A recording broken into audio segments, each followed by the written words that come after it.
Hare Radha, Giridhare Radhe.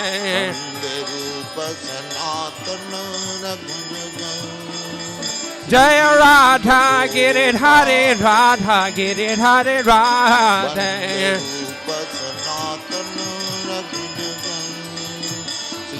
Jaya Radha, Shama Sundar Radha, Shama Sundar Radhe. Krishna kirtan ganana tana paro. Jaya Radha, Damodara Radha, Damodara Radhe.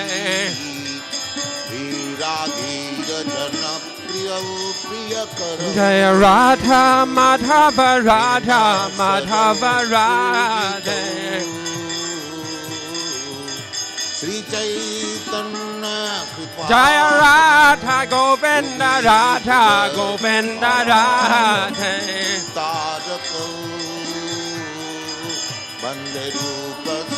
Jaya Radha, Giridhare Radha, Giridhare Radhe.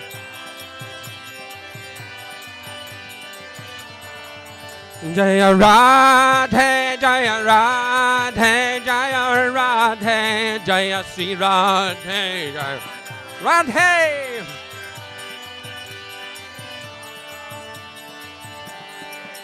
Jaya Radha, Giridhare Radha, Giridhare Radhe.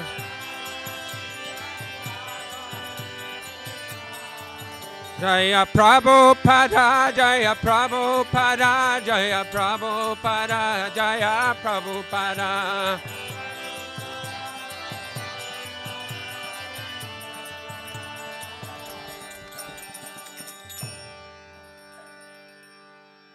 His Divine Grace of A.C. Bhaktivedanta Swami Srila Prabhupada ki jai, Srila Prabhupada ki jai, Srila Prabhupada ki jai. O Premanande.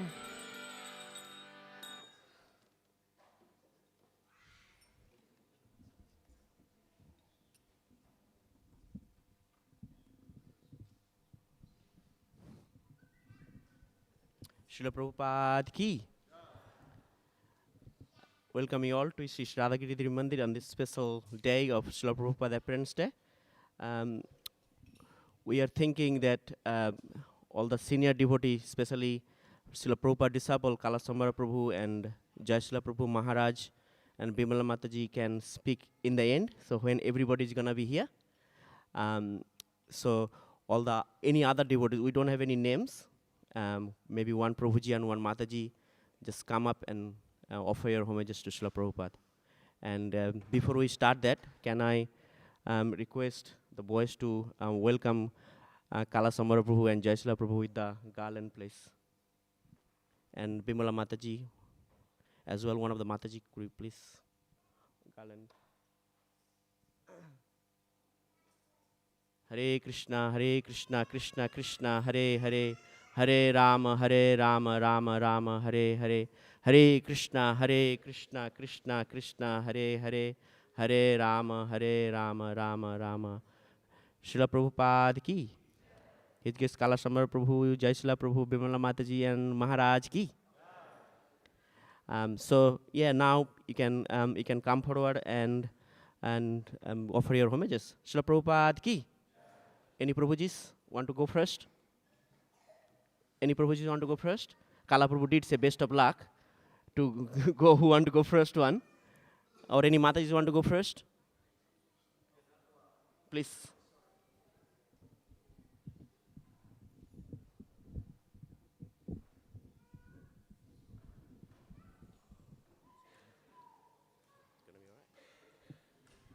Srila Prabhupada, Hare Krishna. Srila Prabhupada ki jai. I've been in this temple community since I was a little kid. I haven't done a lot for Radha Hari. That's a regret I have today. But it's a good regret because maybe I have some time to change that and do some service.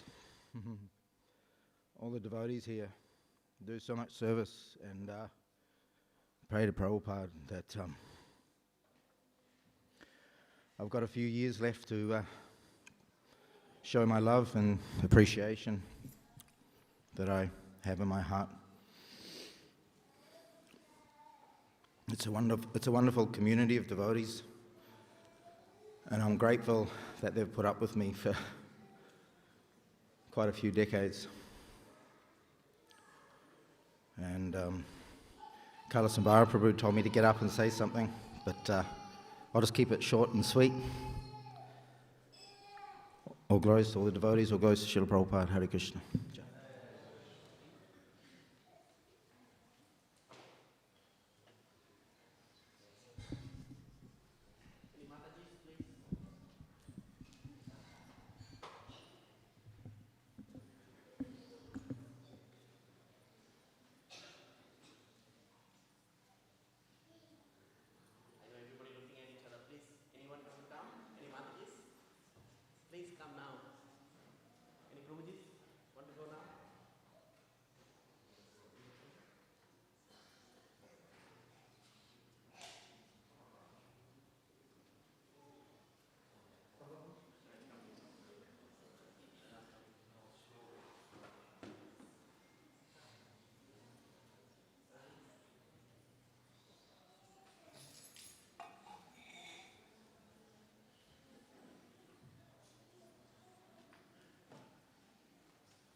Hare Krishna.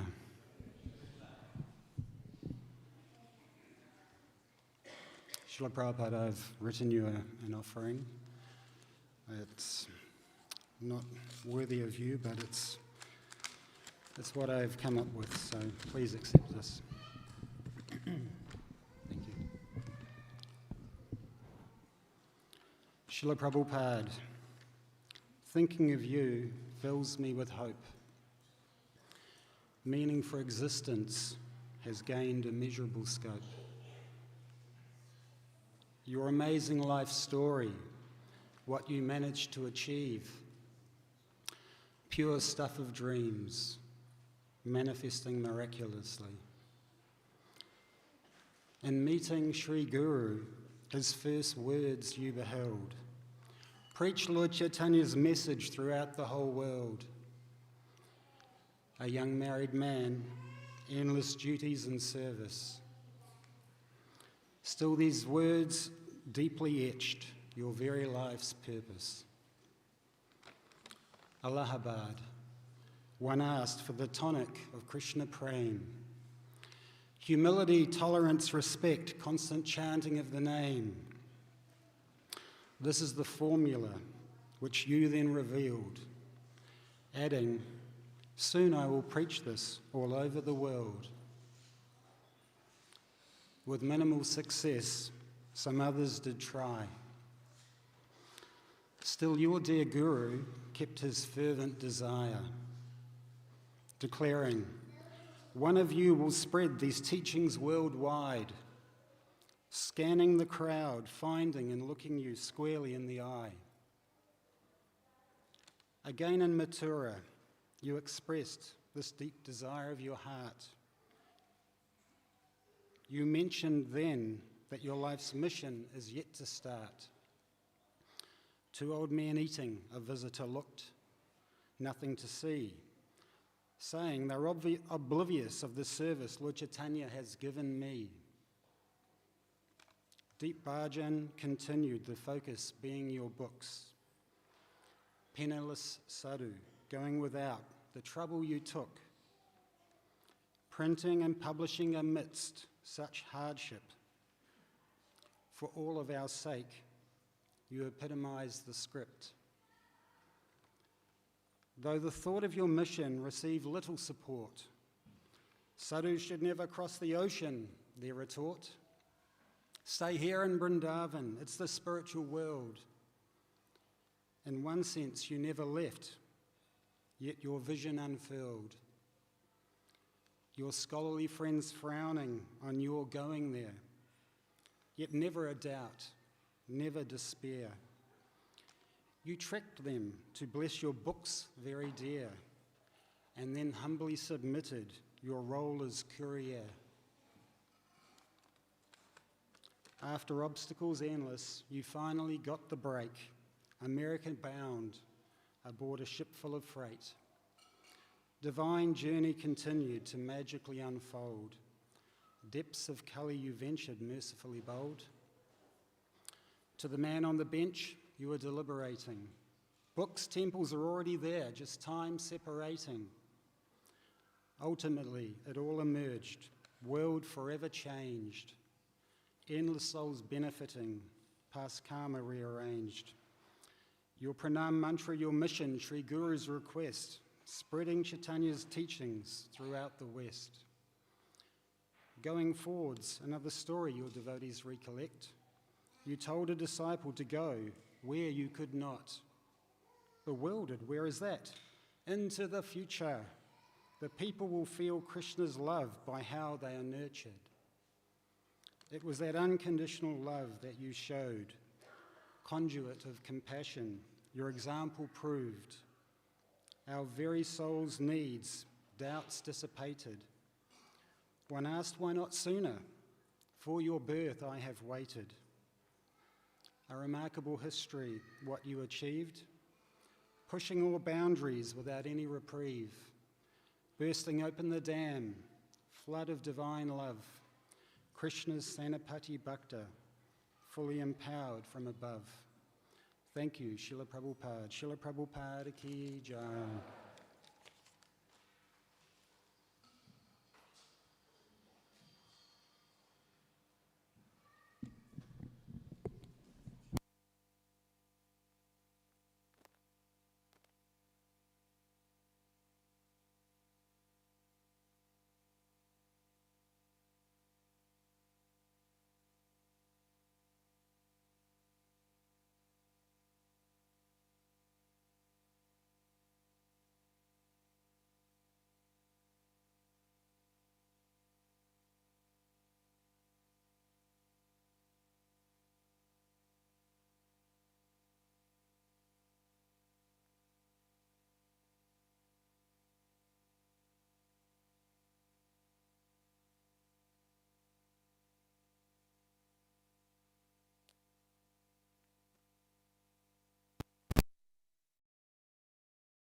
Obviously, they're unlimited.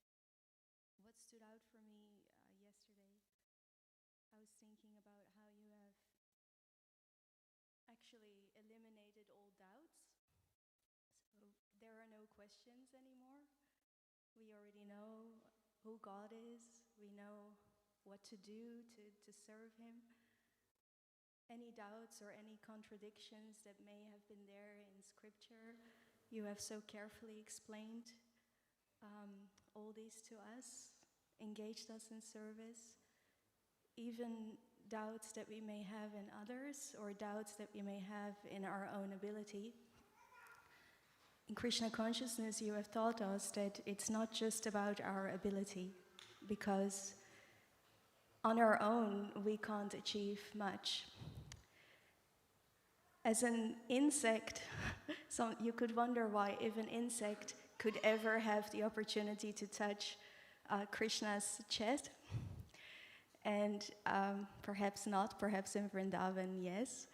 But when the insect comes in touch with a beautiful, fragrant flower, and someone would pick up that flower and then use it as a garland, then just through that connection with the flower, the insect will be able to touch Krishna's lotus chest.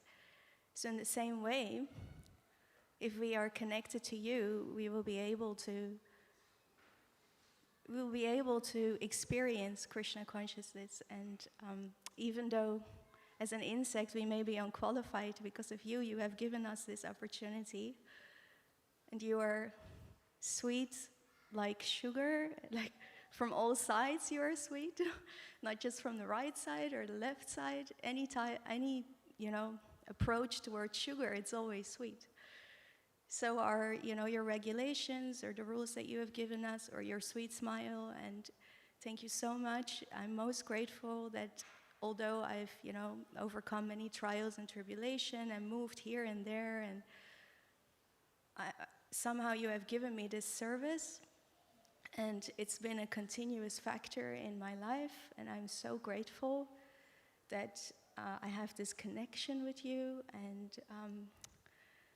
I hope that I will be able to always stay loyal to you and truthful to you. Hare Krishna, thank you.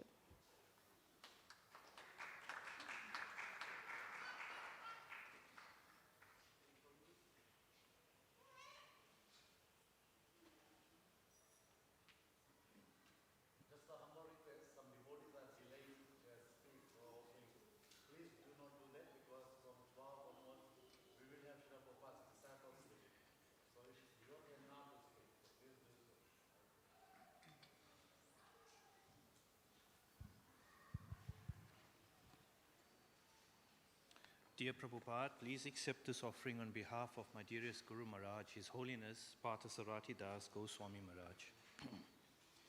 My dear beloved spiritual master, Srila Prabhupada, please accept my humble obeisances at the dust of your lotus feet. All glories to your divine grace. The past year or so, I've been admitted to hospital about 4 or 5 times. During my last stay, I was fortunate to have a private room with a large window. I could see the Durban beachfront in the distance. This is the same beachfront your Grace walked on when you visited South Africa for 19 days in 1975. I even got a pair of binoculars and could see the same hotels. Thank you for coming to South Africa and inspiring your disciples and followers. At the time, there were only 8 or 9 devotees, and we had rented a house. That was ISKCON South Africa. Now the society has expanded into about 20 centers and about 2,000 initiated grand disciples. I started re-listening to your 1975 South African interviews and lectures. Your maiden talk was at the Durban City Hall, where you quoted numerous Sanskrit and Bengali references. The essence of your lecture was to encourage the Indian community to help spread Krishna consciousness in South Africa. I pray that your followers can continue to cooperate, at least by engaging in institutional cooperation. I conclude this offering to your lotus feet by quoting from a lecture you gave on December 9th, 1973. Now we have, by Krishna's grace, built up something significant in the shape of ISKCON, and we are one family. Sometimes there may be disagreement and quarrel, but we should not go away. These inabilities can be adjusted by cooperative spirit, tolerance, and maturity. So I request you to kindly remain in the association of devotees and work together. The test of our mutual cooperative spirit is to push on this movement and not make factions or deviate. Please empower us to allow us to engage in mutual cooperative spirit, so we can maintain and expand your contribution to Sri Chaitanya Mahaprabhu's preaching mission. I take shelter of your lotus feet and take shelter of all your sincere followers from the past, present, and from the future, humbly begging to remain your servant and the servant of your servants, Parthasarati Das Goswami Maharaj Ki Jai, Srila Prabhupada Ki Jai.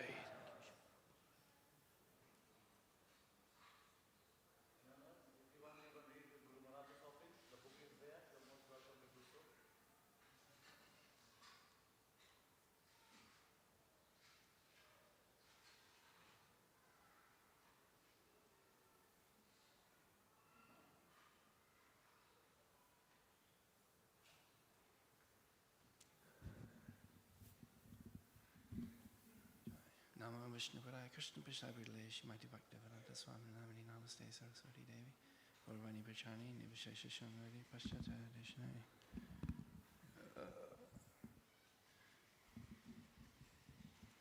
Jai Srila Prabhupada, I would like to appreciate you today for the revolutionary that you are. You said that the world at the present is run by Rakshasas. The Rakshasas are man-eaters who eat their own sons for their own sense gratification. So this is the world that we live in, and you are not blind to this, that the politicians, the scientists, were fools and rascals that are leading society astray. And you said that you wish it to be known that your movement would save the world in its darkest hour.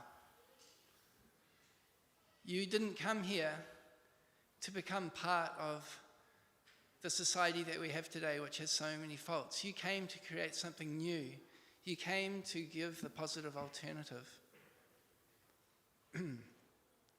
Your godbrother said, if you go to the West, you're going to have to wear pants and suit and eat with a knife and fork. And you replied to them, no, I will teach them how to eat with their hand.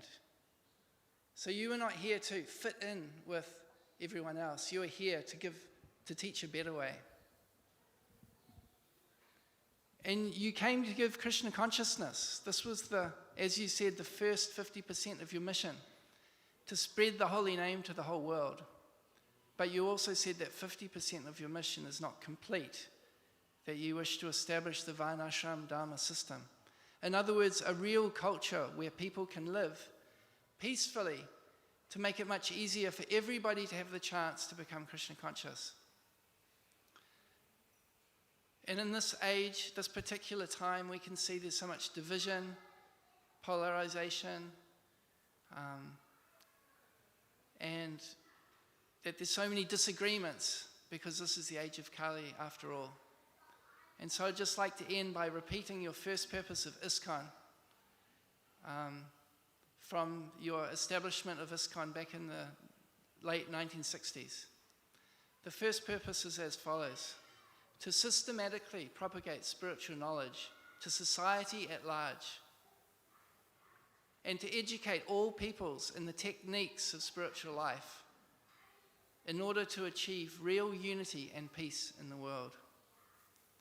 So Srila Prabhupada, you came not only to teach us how to get out of this world, but out of your compassion, you've also come to help us have unity even while we're in this world, and to make the world a better place for everybody. Srila Prabhupada, the revolutionary ki.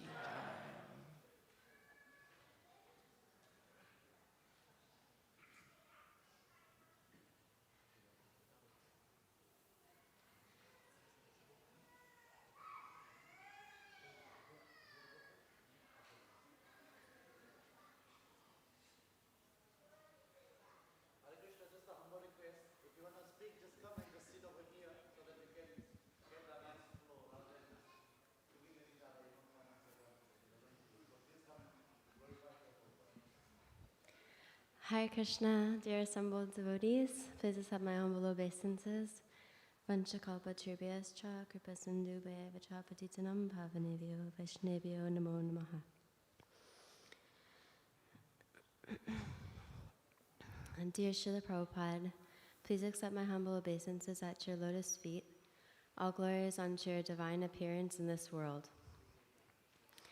Last night, your dear Kala Samvara Prabhu, our temple president, revealed to me a wonderful experience where he visited a famous place in Puri where there are copper plates, which a person is granted 5 questions and the answers appear on the copper and then disappear.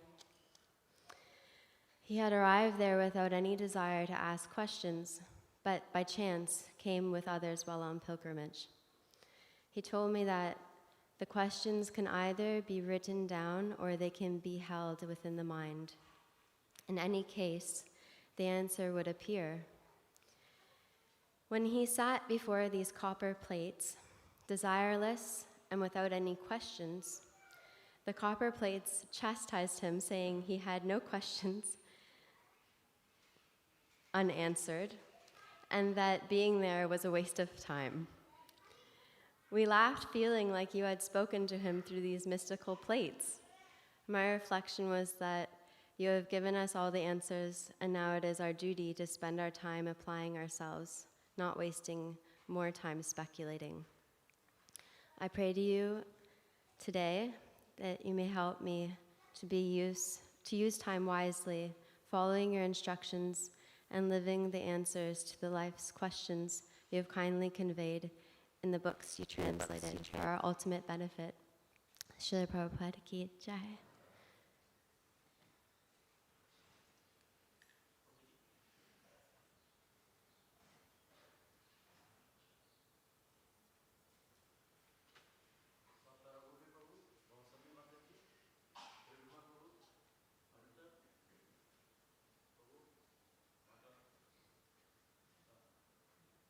Dear Srila Prabhupada ki jai.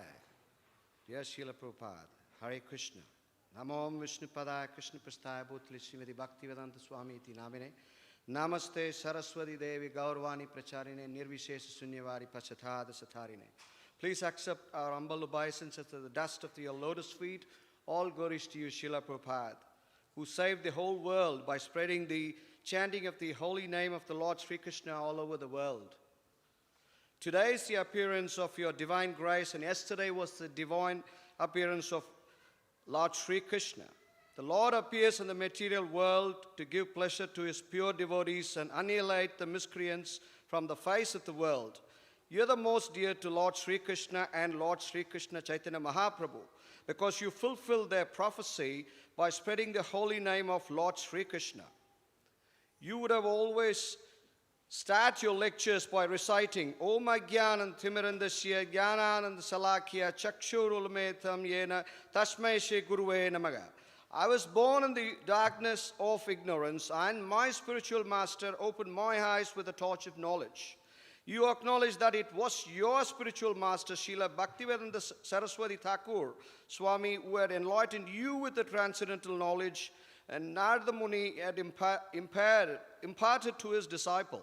Srila Vasudev, in the same way, you imparted the same knowledge to the whole world, and each of us in a very simple way. We are greatly indebted to you, life after life. Srila Prabhupada, to glorify you is like holding a candle to the sun.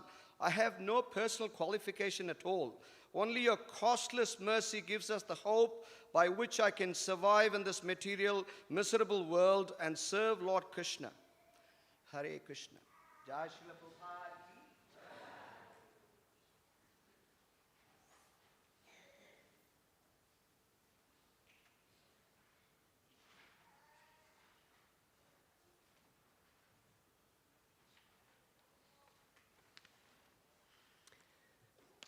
Dear Srila Prabhupada, when I think of you, I am amazed at your Vaishnav qualities, your faith and devotion, your courage and vision, your compassion and focus on the order of your spiritual master, but most of all, your determination. When reading Srila Prabhupada Lilamrita recently, especially the earlier chapters, I was struck by your sheer determination and relentlessness. When you first went to Srimati Murari Ji's office, her secretary turned you away and you waited on the steps outside her office for 5 hours, peacefully chanting Hare Krishna, knowing that at some time she would come out. When she did, she noticed you, the sadhu, sitting on the steps in the sun, and she asked her secretary, "Who is this man?" He explained you had been there for 5 hours. Just seeing your determination, she went over to you and asked you what you wanted. You explained very briefly about the printing of your books, and she invited you to come back to see her the next day. And when you did, she was so impressed by your writing that she said she would sponsor your 3rd canto. So you wrote, you arranged publishing, and single-handedly you distributed your Back to Godheads and your Srimad Bhagavatams, a monumental task. And that is just a drop in the ocean of your Bhakti achievements. You sacrificed so much. You managed so many things, starting an international society of temples, schools, food distribution, your book trust, farm communities. But you had such depth of determination and faith in the order of your spiritual master that you triumphed with grace, but with a soft-heartedness that this world would melt the disciples' hearts with your personal reciprocation. Srila Prabhupada, even though you performed so many austerities, and sometimes we hear that austerities can make the hard heart, your heart was soft like butter. And when I listen to the Prabhupada memories of your disciples, What has kept them in this movement is your soft heart. Srila Prabhupada, begging for a drop of the depth of your devotion that was the fountainhead of your determination, please glance your oceanic smile in my direction and empower me to assist you somehow. Your aspiring servant, Bhava Sandhi, Devidasi.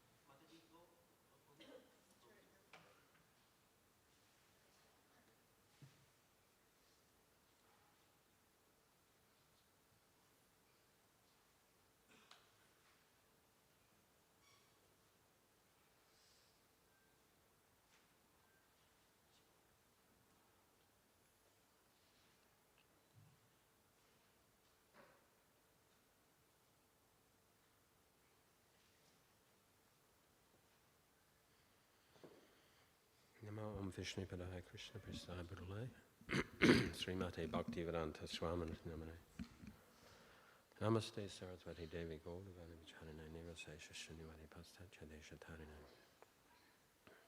Good morning, dear brothers and sisters. Wishing you all a blessed and empowered day of radical realization of the preeminent Acharya, of vulnerability and courage, our very life and inspiration, a saviour of the modern times. Srila Prabhupada can never conform to the mundane limits that are the lifeless limits of religious zealots. His unfathomable character and qualities are ever expanding in sweet dance with the limitless pastimes of Gopal. We pray that he may afford us shelter and empowerment to adopt the same spirit of courage, to be true to our own self in a life of loving dedication. Srila Prabhupada ki jai.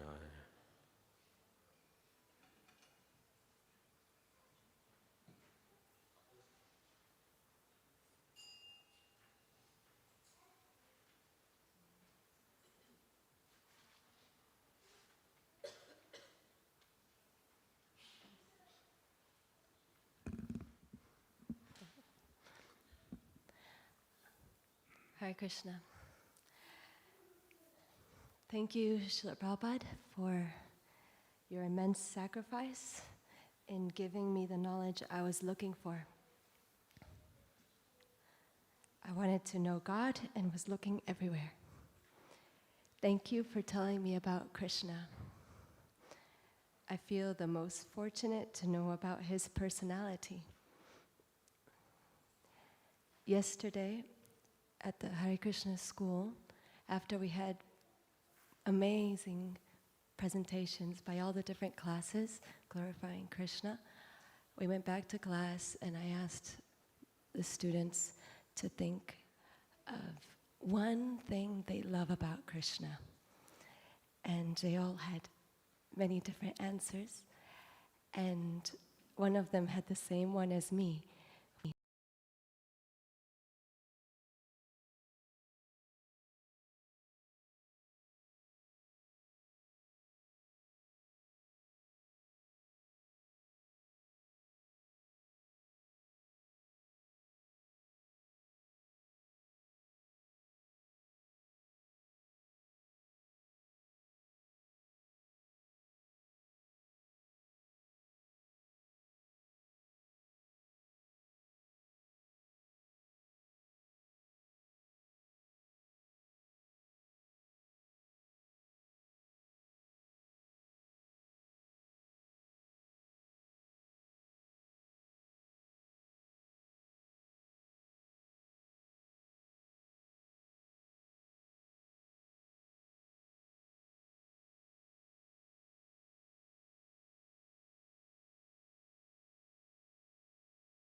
Every perspective with the bigger picture, thanks to our amazing philosophy that you have encouraged us to read every day.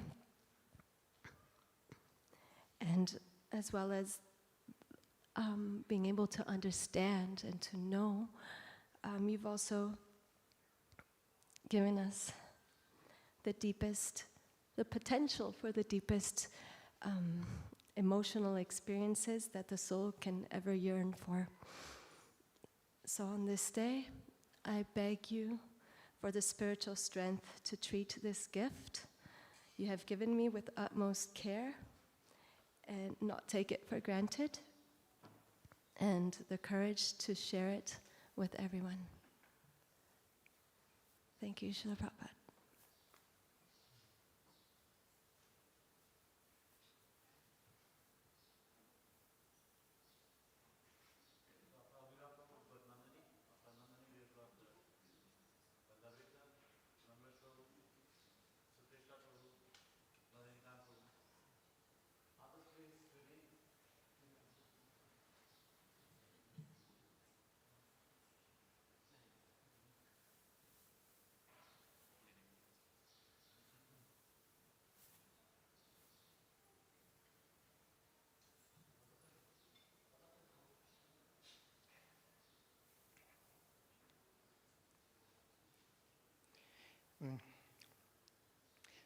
Srila Prabhupada is the founder Acharya, and he explained that the Lord Krishna is the Supreme Personality of Godhead.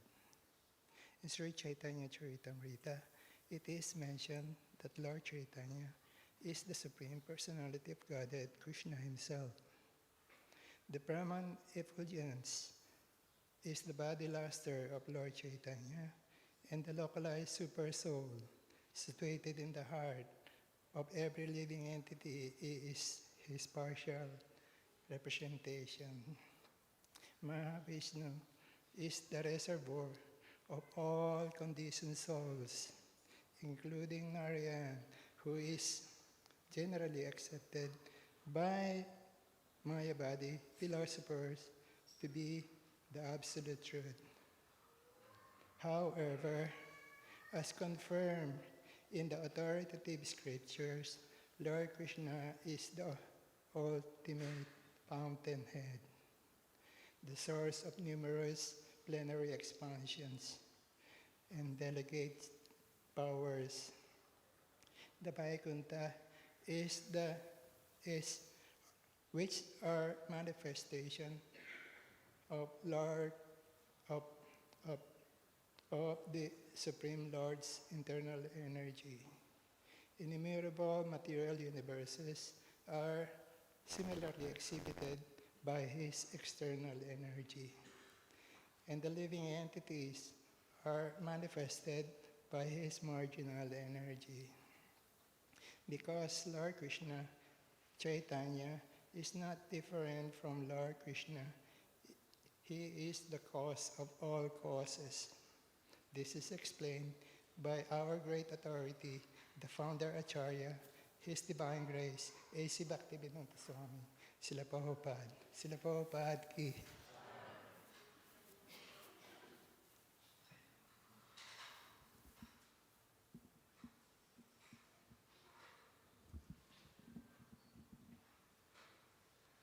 Hare Krishna Prabhupada.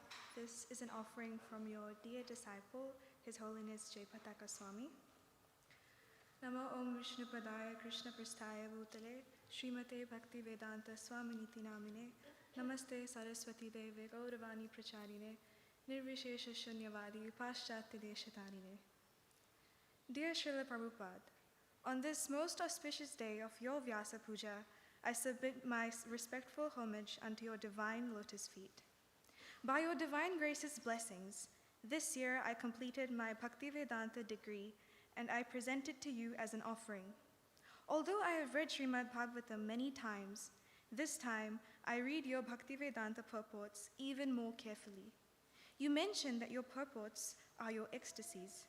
It's always so blissful to read each word, which is full of profound knowledge, potency, and love for Lord Krishna.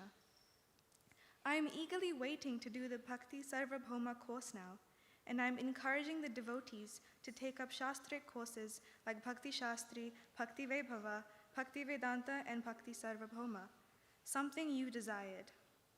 Many devotees are now taking their Bhakti Shastri, Bhakti Vaibhav, and Bhakti Vedanta degrees, and in this way becoming philosophically stronger as they systematically read your books. Srila Prabhupada, during the annual Sri Gaura Purnima festival this year, we inaugurated the TOVP's East Wing, the Narsimhadeva Wing, during a grand 3-day festival. His Grace Amrish Prabhu, Swaha Mataji, and the team are doing wonderful service with this magnificent temple. In the presence of most of the GBCs, we inaugurated Lord Nrsimhadeva's altar. We're also working on the Museum of the Vedic Planetarium, MOVP, along with the Bhaktivedanta Institute, so we can present the Vedas as good science in our exhibit wing. Srila Prabhupada, we would like to put all our efforts into fulfilling your instructions and desires for the TOVP. We pray to your divine grace that the TOVP can be completed on time so we can offer it to your divine grace. This year marks the 150th Vyasapuja of Srila Bhakti Siddhanta Saraswati Thakur Prabhupada. All the Saraswata Gaudiya Vaishnavas gathered on our ISKCON campus and celebrated for 3 days, glorifying Srila Bhakti Siddhanta Saraswati Thakur Prabhupada. Even UNESCO recognized this day, and I marked it on their calendar. As I do every year, this year I had also planned a spiritual safari in which your grand disciples generally participate. It will be in Vrajamandala this year. I left Mayapur to join the safari, but I fell sick and had to be admitted to the ICU in a hospital in Delhi. Currently, my physical health is not very good, but otherwise, by your divine grace's blessings, I continue to travel and preach as much as possible, working through my assistance as your divine grace instructed. We plan to install Sri Chaitanya Mahaprabhu's lotus footprints in Vrajamandala with the safari devotees in attendance in April 2024. As I now can't be there physically, I asked His Grace Janani Vas Prabhu, along with the safari devotees, to install the lotus footprints on my behalf. We are endeavoring to fulfill our Param Guru Om Vishnupad Param Saparivachakacharya Ashtottara Sata Sri Srimad Bhakti Siddhanta Saraswati Thakur desire to establish at least 108 lotus footprints of Sri Chaitanya Mahaprabhu in the land of Bharata. We're trying to establish these lotus footprints in Gaura Mandala, Vraja Mandala, East India, South India, and Western India. My dear Srila Prabhupada, my caretakers keep telling me that I should not travel, but should stay in one place. Yet I wonder where I would be if your divine grace hadn't traveled at your advanced age. Somehow, I am trying to fulfill your instructions to me, but I don't think I have even done a fragment of what I would like to do for your divine grace. Please bless me so that I can become an instrument in spreading the mercy of Lord Chaitanya far and wide. Your servant, Jayapataka Swami.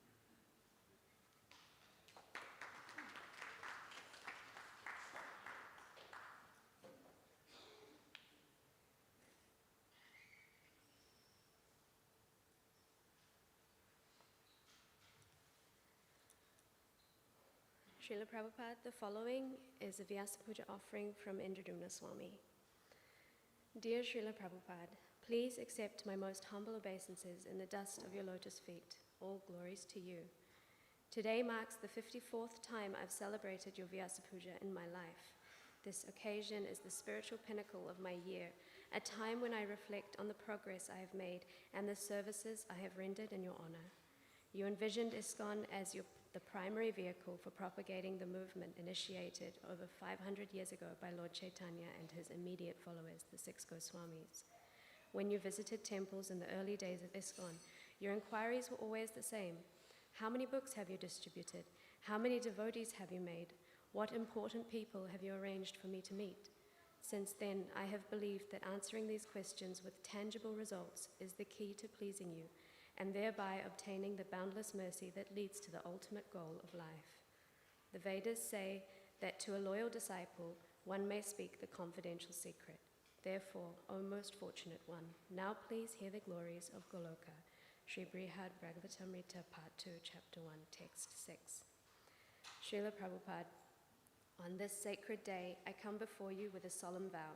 I am prepared to take as many births as necessary, To fulfill your desire to spread Lord Chaitanya's Sankirtan movement during the 10,000-year golden age within this dark Kali Yuga.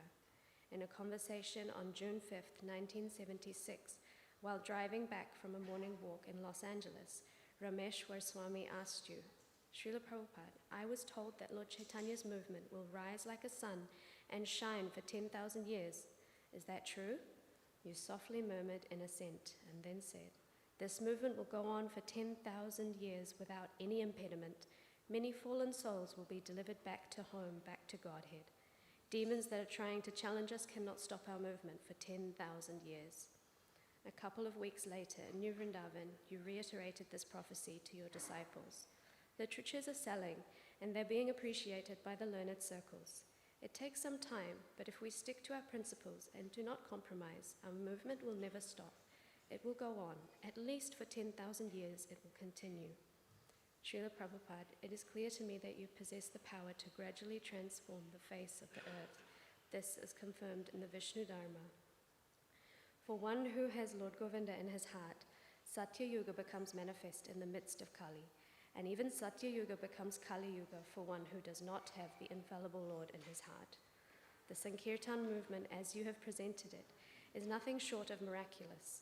The word miraculous, of course, is derived from the word miracle, which has its roots in the Latin word mira, meaning to wonder at. Miracles are extraordinary events that transcend natural laws and are attributed to a divine or supernatural cause. Historically, miracles have been viewed as evidence of divine power and have served as a profound source of inspiration for religious faith. You hinted at the miraculous nature of this movement during a morning conversation with your disciples in 1970. People are appreciating that in such a short time, this Hare Krishna mantra is spreading all over the world. It is Krishna's miracle. If Krishna desires, let there be miracles. You also wrote of the miraculous events that occurred during the pastimes of Lord Chaitanya. For example, Mahaprabhu revived the dead son of Srivas Thakur, healed the leper Vasudev, and cured the terminal cholera afflicting the son-in-law of Sarvabhauma Bhattacharya. He also revealed visions of his transcendental form to Sarvabhauma Bhattacharya and Ramananda Rai, and influenced the Mayavadi sannyasis of Benares by manifesting a brilliant effulgence upon entering their assembly. He even simultaneously appeared in several different kirtan parties during the Rath Yatra in Jagannath Puri. When someone once asked you about your own miracle, you smiled, waved your hand toward your disciples, and said, "My miracle is that I have made all these Western boys and girls devotees of Krishna." It is stated in Hari Bhakti Vilas, as bell metal is turned to gold when mixed with mercury in an alchemical process, so one who is properly trained and initiated by a bona fide spiritual master becomes a brahmana immediately. Srila Prabhupada, your miracles continue to manifest through the medium of your International Society for Krishna Consciousness. As your representatives on the Baltic Sea coast in Poland this year, we, your servants, witnessed many such miracles. For your pleasure on this day, please allow me to recount some of them to you. At our festival in one of the villages, I noticed an older couple sitting in the front row as I lectured. While the gentleman was captivated, his wife appeared restless and disinterested. However, as I continued to speak, sharing all that I had learnt from you, Srila Prabhupada, I observed her demeanour slowly change, as if her interest had been piqued. By the end, she seemed as transfixed as her husband. After the lecture, she purchased a Bhagavad Gita and asked me to sign it. "Actually, this is what I was always looking for," she said. Her husband looked shocked, his eyes wide and his jaw open in amazement. "I've been trying to get her to read this book for years," he said to me. "I first read the Bhagavad Gita in comparative religion course. I was so inspired by it that I replaced a copy in every room of a large resort I owned. My wife, however, never showed any interest.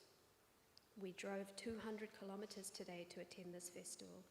On the way, I said to my wife that I hoped the festival might finally inspire her to read the Bhagavad Gita, but she candidly dismissed my hope, just as she had throughout our marriage. But now here she is buying a copy of her own. This is nothing short of miraculous." Later in the evening, I shared the story with Guru Kripadas. With a smile, he said, "Yes, Maharaj, such things are a daily occurrence on our festival tour, as you well know. Let me tell you what happened earlier this afternoon. I was putting up posters to advertise for the festival when a couple stopped to look. "What festival is this?" the man asked. "A festival of India. Where is it going to be?" Before I could answer, a man passing by overheard him and interjected. "It's not the festival of India, it's the festival of Hare Krishna. Please go, you won't regret it. You will learn many interesting things about the soul, reincarnation, and how to overcome suffering in this world. Most important of all, you will learn about love of God and how to return to the spiritual world." As the man kept talking about the festival, I realized that he was repeating practically verbatim the lecture you gave from this stage. He must have listened to it many times and attentively too, since he was now using your words to convince passerbys to attend the festival. Guru Kripa's story reminded me of a verse from Srila Sarvabhauma Bhattacharya's Sushloka Satakam. Out of Mahaprabhu's spontaneous compassion, he restored all people back to consciousness, and through the means of his holy names enabled them to pass beyond the impassable ocean of the age of Kali, the age of quarrel. Thus the news of the names of Krishna was told from person to person. Later that evening, as Jayatam Das thanked the audience for attending the festival, a nicely dressed woman burst onto the stage, eager to speak. Jayatam handed her the microphone and she excitedly began glorifying the event, describing many of its attractions in detail. "This festival has been running for 34 years, she exclaimed. "I first encountered it 20 years ago and have attended it every year since then. My dear citizens, I often wonder how unfortunate I am to have missed the first 14 years. Srila Prabhupada, as you always relished hearing about the progress of your movement, we humbly offer this report of our service this past summer. All credit goes to you. Please empower us to continue sharing your miraculous message with the world. We live only to please you. Your servant now and forever, Indradumna Swami."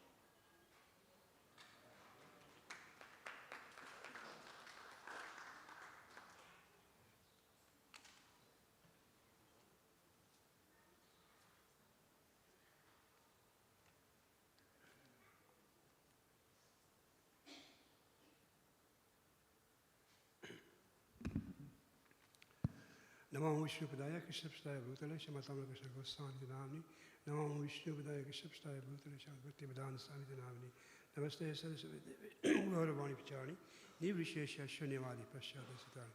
My dear Srila Prabhupada, this is such an auspicious occasion, so I'd like to quote one verse from Chaitanya Charitamrita that glorifies your magnanimity and your mercy to all the living entities. Brahmane Brahmite Hone Kone Bhagyamana Jiva, Guru Krishna Prasade Paye, Bhakti Lata Bija. Translation by Srila Prabhupada, Srila Prabhupada Ki Jai. According to the karma, all living entities are wandering throughout the entire universe. Some of them are being elevated to the upper planetary systems, and some are going down into the lower planetary systems. Out of many millions of wandering living entities, one who is very fortunate gets an opportunity to associate with a bona fide spiritual master by the grace of Krishna.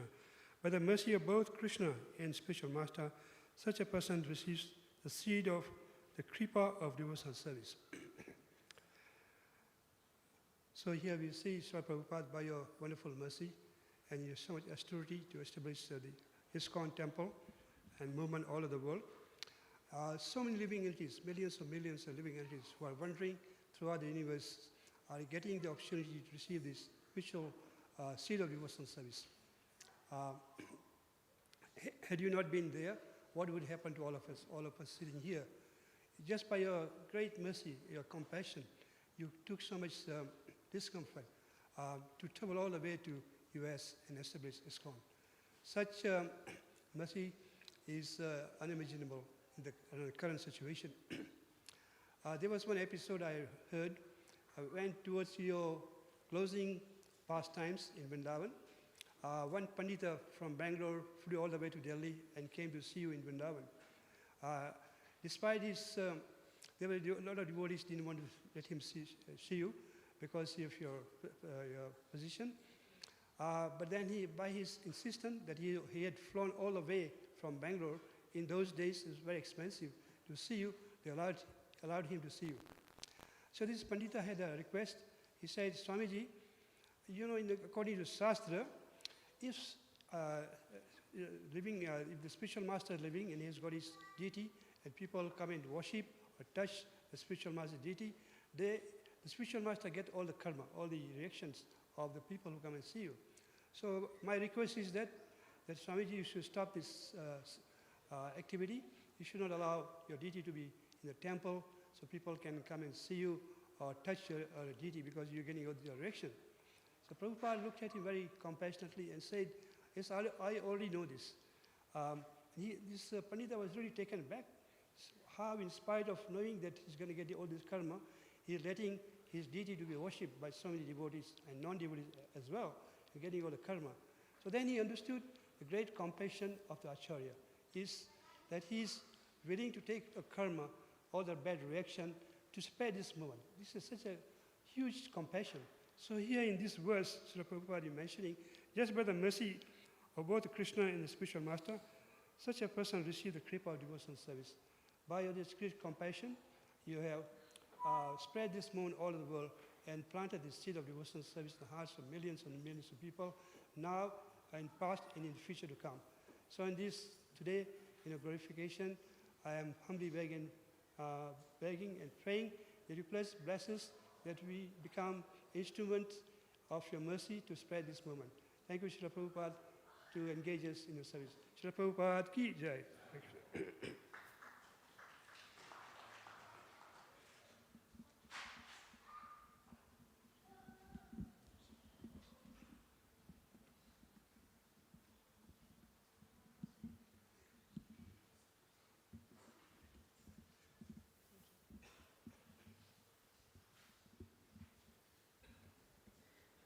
Dear Srila Prabhupada, please accept my humble obeisances. All glories to you on this most auspicious day of your appearance. The longer I spend in the association of devotees trying to serve Lord Chaitanya, the more I feel my debt to you increase in weight and depth. The more I start to glimpse an understanding of the value of what you've given, I feel a heavier weight of responsibility to go deeper in my own spiritual life and to sacrifice more for giving this life to others. Srila Prabhupada, you've not only saved my life and countless others, but you have given us life. My dear spiritual master passed to me Bhaktivinoda Thakur's instruction, Pran Acharya Sehetu Prachar, have life and preach. He explained that life means enthusiasm. A dead person can't preach. Where does that enthusiasm come from? This key principle for success enunciated by Srila Rupa Goswami stems from the root words en theos, meaning inspired by God. You arranged everything in this whole international society so that us wayward souls could have a chance to contact Krishna, be in his association, and thus come back to life through your books, prasadam, kirtan, devotional service, and the holy name. Not only you brought us back to life, but you've given us full facility to become inspired in the service of the Lord, to resuscitate others by your divine order and thus perfect our lives.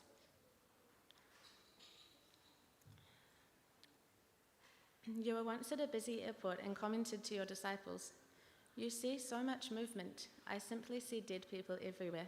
They have no destination." Where would we be without your mercy, Srila Prabhupada?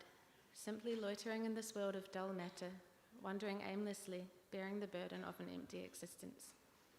You saved us from that and gave us life. How can we ever repay such a debt? In a letter to your sons and daughters in 1976, you wrote, "If you feel at all indebted to me, then you should preach vigorously, like me. That is the proper way to repay me." Of course, no one can repay the debt to the spiritual master, but the spiritual master is very much pleased by such an attitude of the disciple. Dear Srila Prabhupada, I desperately want to develop such an attitude and make this preaching mission my life and soul. Eka Kiyamara Nahi Payabala, Harinama Sankirtan. Alone I am very weak, so please bless me with a drop of your faith in the holy name, so I can dedicate everything to assisting you in expanding this Sankirtan movement. I personally want to thank you so much for the sacred opportunity to distribute your books. Whenever I'm holding your books, I feel like the richest person in the world, and nothing compares to the happiness of sharing that wealth with others.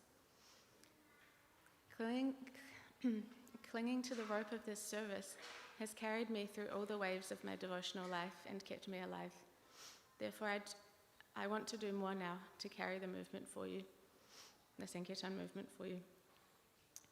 You've given us such a rare chance to engage in a very exalted service of the Goswamis and previous acharyas, which you were all personally doing, toiling so hard to write, translate, print, and distribute sacred literature. Let us always remember your sacrifice and not take this opportunity for granted. By your sacrifice, we now have it so easy, and the books are so accessible. We simply just need to get out the door. You've given us the opportunity to do an activity that can allow us to become the most dear to Krishna. Nachatasma manusheshu kashan me priyakutamaha. Through this rare chance to engage in the Sankirtan movement, we always have a shelter wherever we go, and you've given us a field of unlimited service. As you once said to your disciples, there is a lot of ground to be covered to spread Krishna consciousness to millions and millions of our slumbering brothers and sisters. You want to use each of us, Prabhupada, like as limbs of your body, to reach out and connect all the lost souls back to Krishna. Now we just need to take this mission up seriously. Who else is going to do it? It is up to us, as you once shared with your disciples. Quote, "My plan is that I shall go to America. If I can convince younger generations of America, they will take up. I am an old man. I came here at the age of 70 years.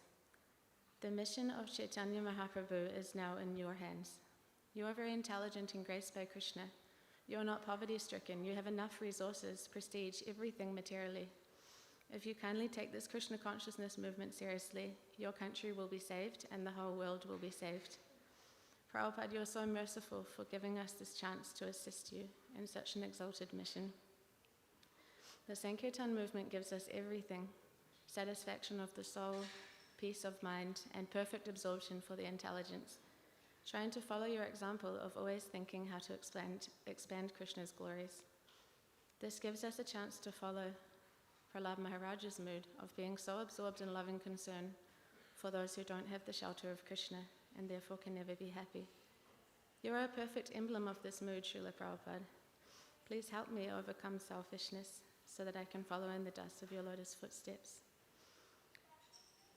Your spiritual master, Srila Bhaktisiddhanta Saraswati Thakur, wrote to his disciples in 1933 that we must be constantly alive to enhancing the pleasure of our spiritual master by serving him with perfect sincerity. Srila Prabhupada, please help me do this. Please help me become sincere and embrace your lotus feet in my heart and as my life sustenance. And please allow me to be a useful instrument in making your desires my own. Hare Krishna. Your servant, Samyame Devi Dasi.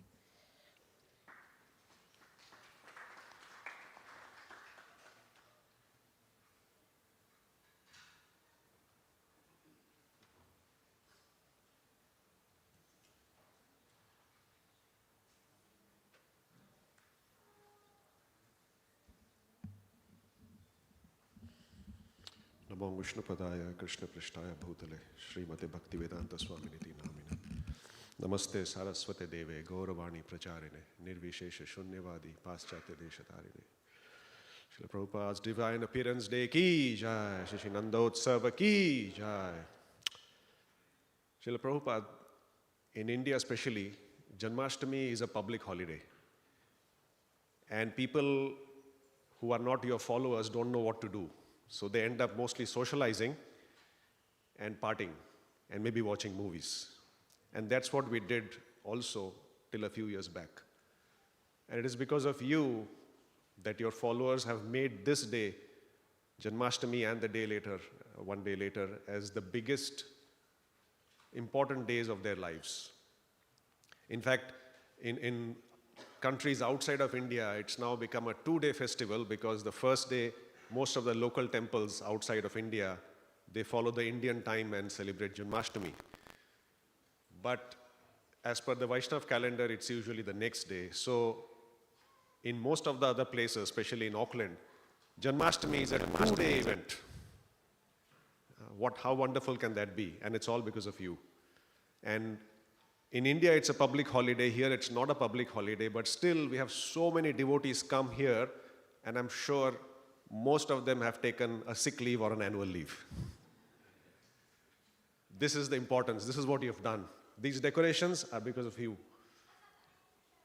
All these decorations are because of you. Yesterday, less than 12 hours before, this whole place was packed The devotees who were doing service, they couldn't even penetrate into this area through the doors. Why would they be just frantically here on a weekday at 12 at midnight in the middle of the week? They are mad. Yes, you have made them mad. And thank you very much for making them mad, Prabhupada. In Srimad Bhagavatam, it is said in Canto 1, Chapter 2, the last verse, it says that Krishna, he descends in this material world so that he can deliver the fallen conditioned souls and ascend them, so that they can ascend back to the spiritual world. And Krishna takes on these different Leela avatars, like he takes the Matsya avatar to rescue the Vedas. And like the Matsya avatar, you actually rescued the Vedic knowledge from being completely disappearing all over the world, even in India. Then we had the Kurma avatar, the churning of the ocean to produce nectar. So you also produced, you churned the whole material atmosphere to give people the nectar of the holy name. And you took on all their sinful reactions as halahal, just like Lord Shiva did. Just like Varahadev, he went to the filthiest of places to rescue Mother Earth. You went to the most abominable places to give people or to rescue people from this rut. And the list goes on and on and on and on. These Leelas have not stopped. You may have disappeared from our material vision, but the Leelas continue to happen. And a testament of that are the projects and activities that are happening all over the world. For example, here itself in ISKCON Auckland, in the last 1 year, 50,000 prasadam plates were distributed. Festivals and Sunday feast included, 50,000. There were about 5,000 books that were distributed. 3 Harinams are going on. 1 new Harinam started this year. There are a lot of Bhakti Vrikshas going. There are 3 more Bhakti Vrikshas that have started. Festivals keep going up. In fact, we get stressed sometimes when will ISKCON Auckland notification come to say there's a new festival. That's a good problem. And the school, the Hare Krishna school, the unique school, in fact, Australasia, I would say, has grown in numbers. And it's all because of your contribution or your vision and your inspiration. The educational wing of ISKCON Auckland Rise will be successfully completing the 3rd batch of Bhakti Shastri soon this year with your blessings. And we plan to start the 4th batch soon with Bhakti Vaibhav arriving not very far off. So all these are actual manifestations of your mercy upon the devotees here. It is said that in Chaitanya Charitamrita, it is said that Koli Kale Dharma Krishna Nam Sankirtan. Krishna Shakti Bina Nahe Tar Pravartan. That unless somebody is empowered to spread the holy name, it is not possible to spread the holy name at all. And we see that happening through your life, through your teachings, and through the examples of your followers around us. So on this wonderful day, let us all contemplate on how we can please you. What more services can we take over under the ISKCON Auckland management? How many services can we take over? How much more can we do to please you and have something offered to you before we meet again next year, Krishna willing. Srila Prabhupada's Divine Appearance Day ki jai. Thank you very much. Hare Krishna. Can I just request the Mataji to please come in because there are other devotees coming in. It seems that there is a line to go out. So please come in. Good afternoon to you. Please come in.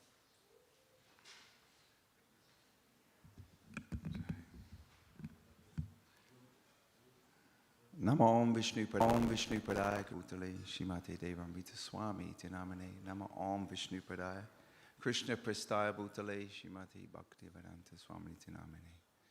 Srila Prabhupada ki. Dear Srila Prabhupada, on this day of your appearance, I was reading a couple of quotes, some of the verses from the Bhagavad Gita, and one way I wanted to glorify you today is because your greatness is because I think over the years myself, sometimes we hear some of these very strong statements, even that Krishna said. So I'll read a little bit about Bhagavad Gita, from Bhagavad Gita, chapter 16. They say this,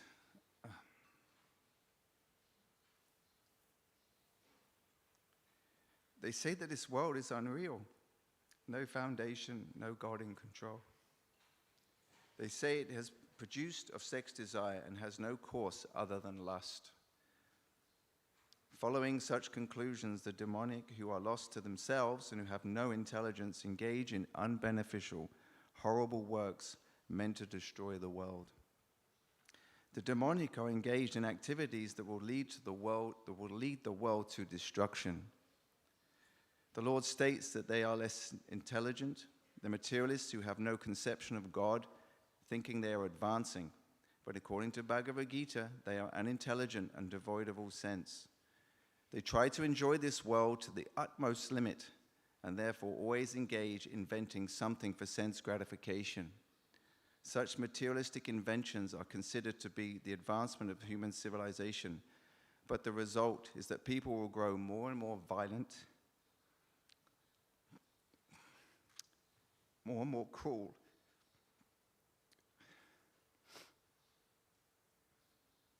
cruel to animals and cruel to other beings, human beings.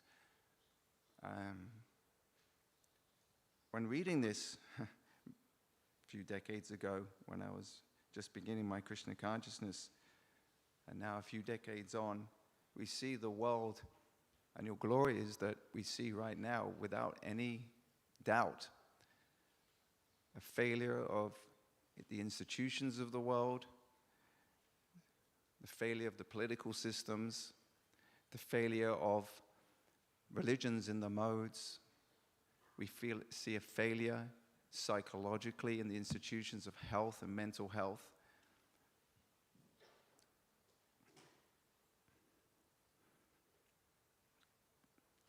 We're so lucky as devotees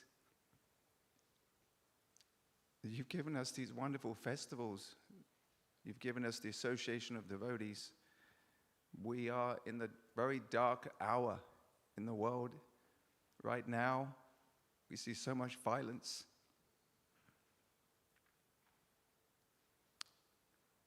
In America alone, I think they kill about 60 million cows a year.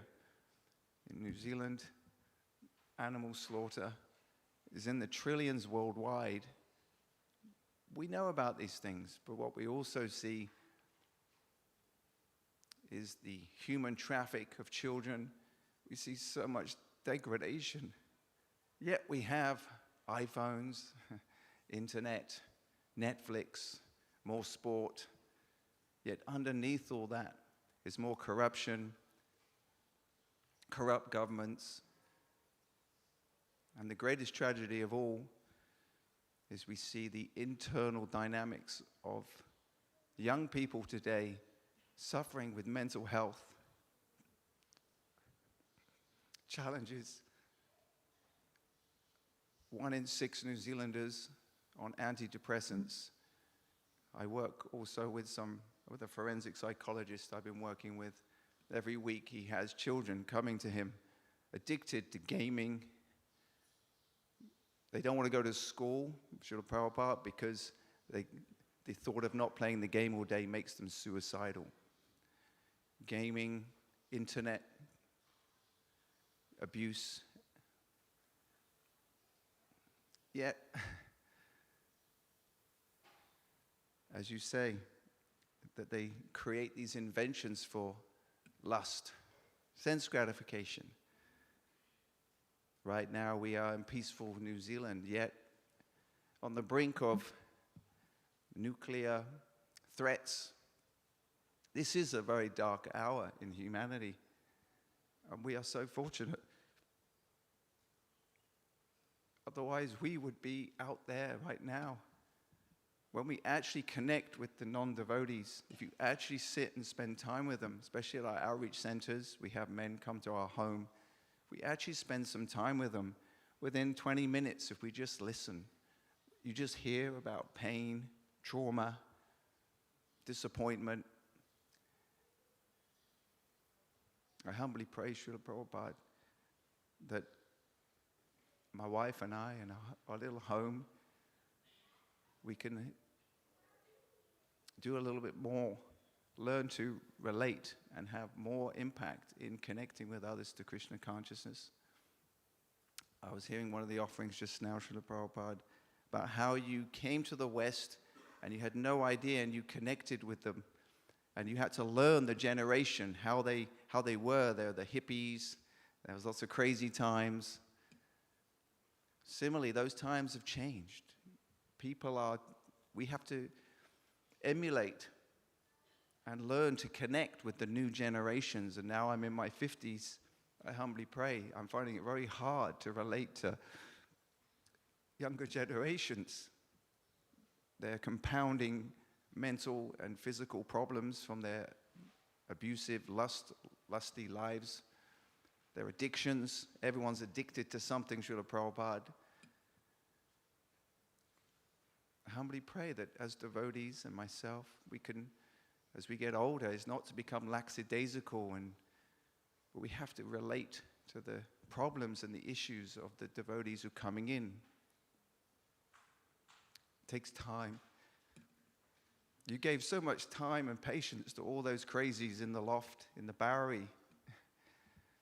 Now I can kind of understand a little bit of how you were thinking and how you were patient, those qualities that you had. I humbly pray, Srila Prabhupada, that my wife and I and those who are wanting to reach out to learn how to connect to this new generation. They're the ones who are going to come in, Srila Prabhupada, into this society, and we need to be equipped. We need to be professional. We need to be relatable to help them acclimatize to some kind of normality to practice bhakti. I think this is one of the greatest challenges we face, is someone coming to bhakti, but then actually helping them stabilize materially so they can practice bhakti. So on this auspicious day of your appearance, Srila Prabhupada, I humbly pray. I take inspiration from the patience that you had to relate to your audience, and I humbly pray to deepen my realization that this Krishna consciousness is the only remedy in that crazy world out there right now, with all the podcast gurus, the solutions to everything, the health solution, the spiritual solution, the money solution. Yet people are going crazy. So Srila Prabhupada, on this appearance day, I humbly pray for the empowerment and the ability to do more, to not get old and fossilized, and to stay more patient and more able to connect to the young people coming into this movement, because sometimes I truly do want to give up. So thank you, Srila Prabhupada. Srila Prabhupada ki.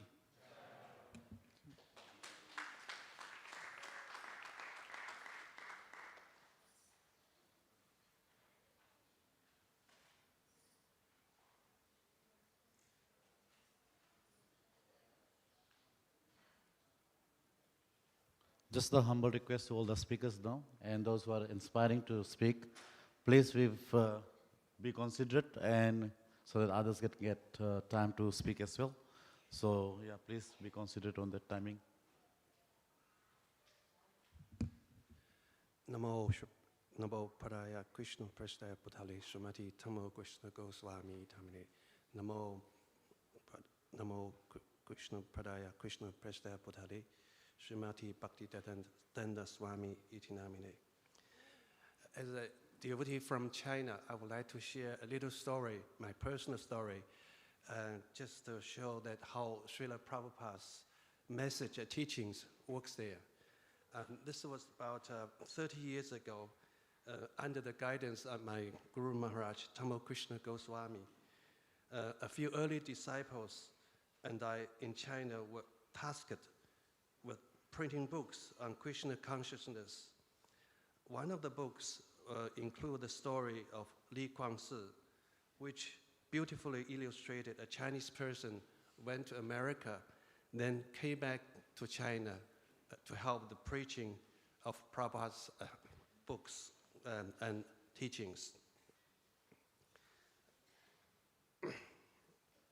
Although the books had already been published then by Hong Kong devotees, but we felt the language and the style were not well suited to the local audience in mainland China.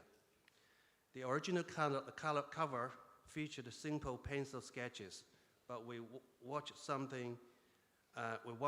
to do something more appealing and meaningful.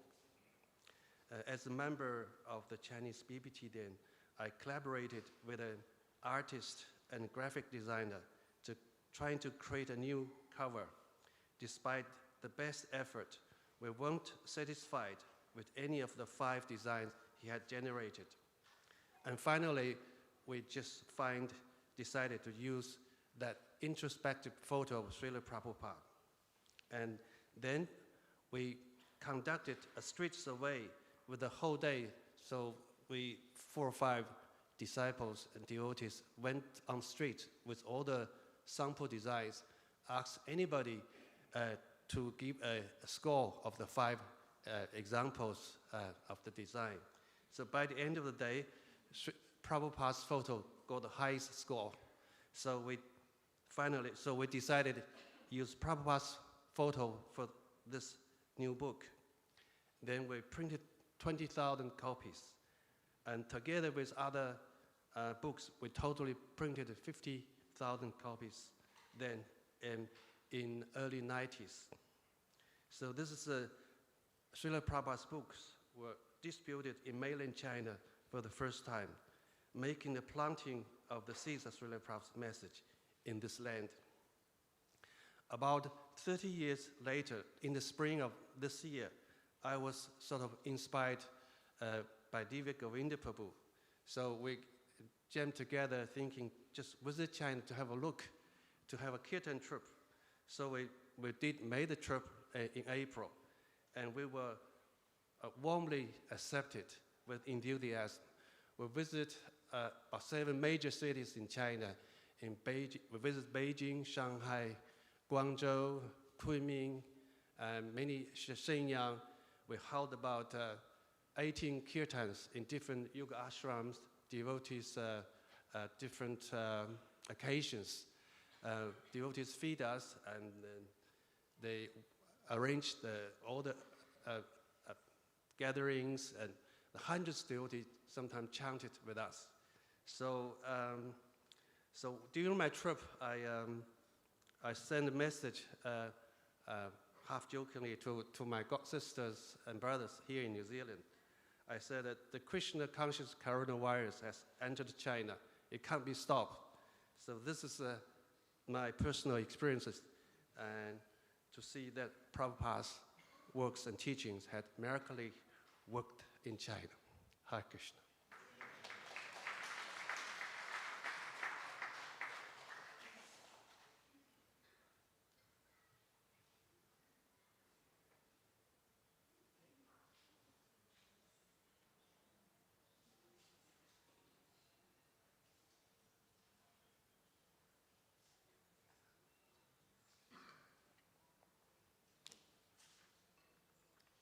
Hare Krishna. This is an offering from my dear Gurudev, His Holiness Bir Krishnadas Goswami Maharaj. Namo Om Vishnu Padaya Krishna Prishtaya Bhutale Srimate Bhakti Vedanta Swami Nitinamine. Namaste Saraswati Deve Gauravani Pracharine Nirvisesa Shunyavadi Pashyatya Deshatharine. Dear Srila Prabhupada, please accept my prostrated obeisances in the dust of your lotus feet. All glories to your divine grace. I was recently reading Lord Kapiladev's instructions to his mother Devahuti in the 3rd canto of Srimad Bhagavatam, wherein he tells her that transferring one's attachment of things of this world to an attachment for great souls is the secret to attaining Krishna consciousness. In this context, he also gives the qualities of those great souls. Srimad Bhagavatam 3:25-20. Every learned man knows very well that attachment for the material is the greatest entanglement of the spirit soul. But that same attachment, when applied to the self-realized devotees, opens the door of liberation. Srimad Bhagavatam 3:25-21. The symptoms of a sadhu are that he is tolerant, merciful, and friendly to all living entities. He has no enemies.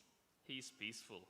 He abides by the scriptures, and all his characteristics are sublime. Srimad Bhagavatam 3:25-22. Such a sadhu engages in staunch devotional service to the Lord without deviation. For the sake of the Lord, he renounces all other connections, such as family relationships and friendly acquaintances within this world. Srimad Bhagavatam 3:25-23. Engaged constantly in chanting and hearing about me, the Supreme Personality of Godhead, the sadhus do not suffer from material miseries, because they are always filled with thoughts of my pastimes and activities. Srimad Bhagavatam 3:25-24. O my mother, O virtuous lady, these are the qualities of great devotees who are free from all attachment. You must seek attachment to such holy men, for this counteracts the pernicious effects of material attachment. Srila Prabhupada, you manifest all these saintly qualities to the highest degree. Your dedication to the orders of your spiritual master is a manifestation of the above verses from Srimad Bhagavatam. I am praying fervently that attachment to you be my mission statement. I pray to live my life simply hankering for your approval. Serving your mission, your followers, and bringing more devotees to your lotus feet should be my sole focus. Srimad Bhagavatam 4:28-51 purport. In conclusion, if a disciple is very serious to execute the mission of the spiritual master, he immediately associates with the Supreme Personality of Godhead by Vani or Vapu. This is the only secret of success in seeing the Supreme Personality of Godhead. Instead of being eager to see the Lord in some bush of Vrindavan, while at the same time engaging in sense gratification, if one instead sticks to the principle of following the words of the spiritual master, he will see the Supreme Lord without difficulty. Your servant, His Holiness Bir Krishnadas Goswami. His Grace A.C. Bhaktivedanta Srimad Srila Prabhupada Ki Jai.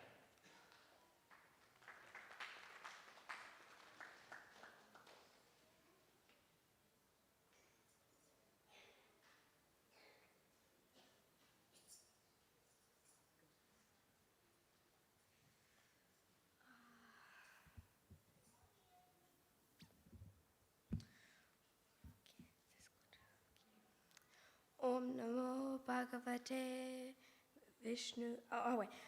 Namo Om Vishnu Padaya Krishna Prastaya Bhutale Srimati Bhaktivedanta Swami Iti Namine Namaste Saraswati Deve Gauravani Pracharine Nirvishesha Shunyavani Bhashtacharis Chacharine.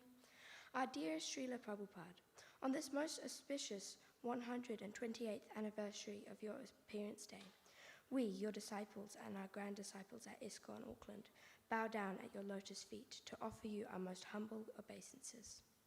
Kindly bless us as we attempt to glorify you to the best of our ability. Srila Prabhupada, you are the most merciful Vaishnava.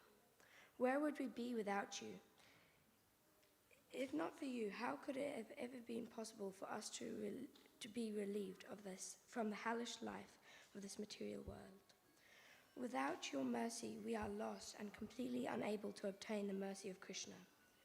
You are the special link for us to Krishna. Srila Prabhupada, being a true well-wisher, you gave the fallen souls like us the most expensive, most valuable gift, which no one in the three worlds could have given, the treasure of Krishna Prema. You know that Lord Chaitanya wanted the Hare Krishna Maha Mantra and Krishna Prema to be carried beyond the boundaries of Bharata.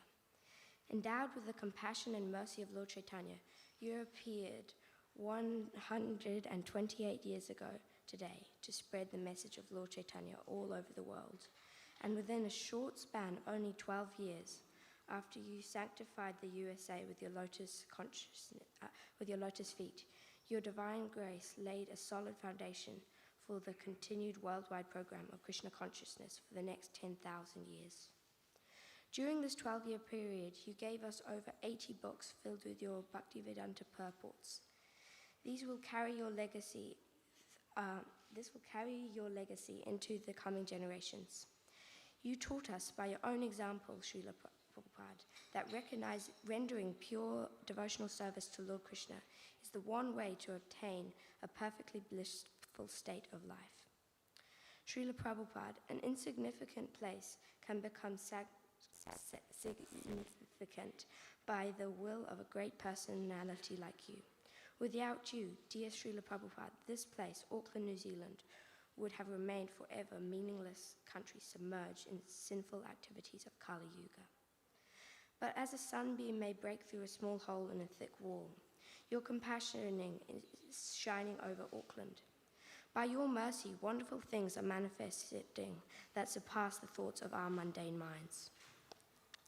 All glories to your divine grace, and all glories to your Hare Krishna movement, ISKCON, which is full of variety. As your worldwide ISKCON is growing every day, likewise your ISKCON Auckland is expanding and is a living example of your deep desire to save us from the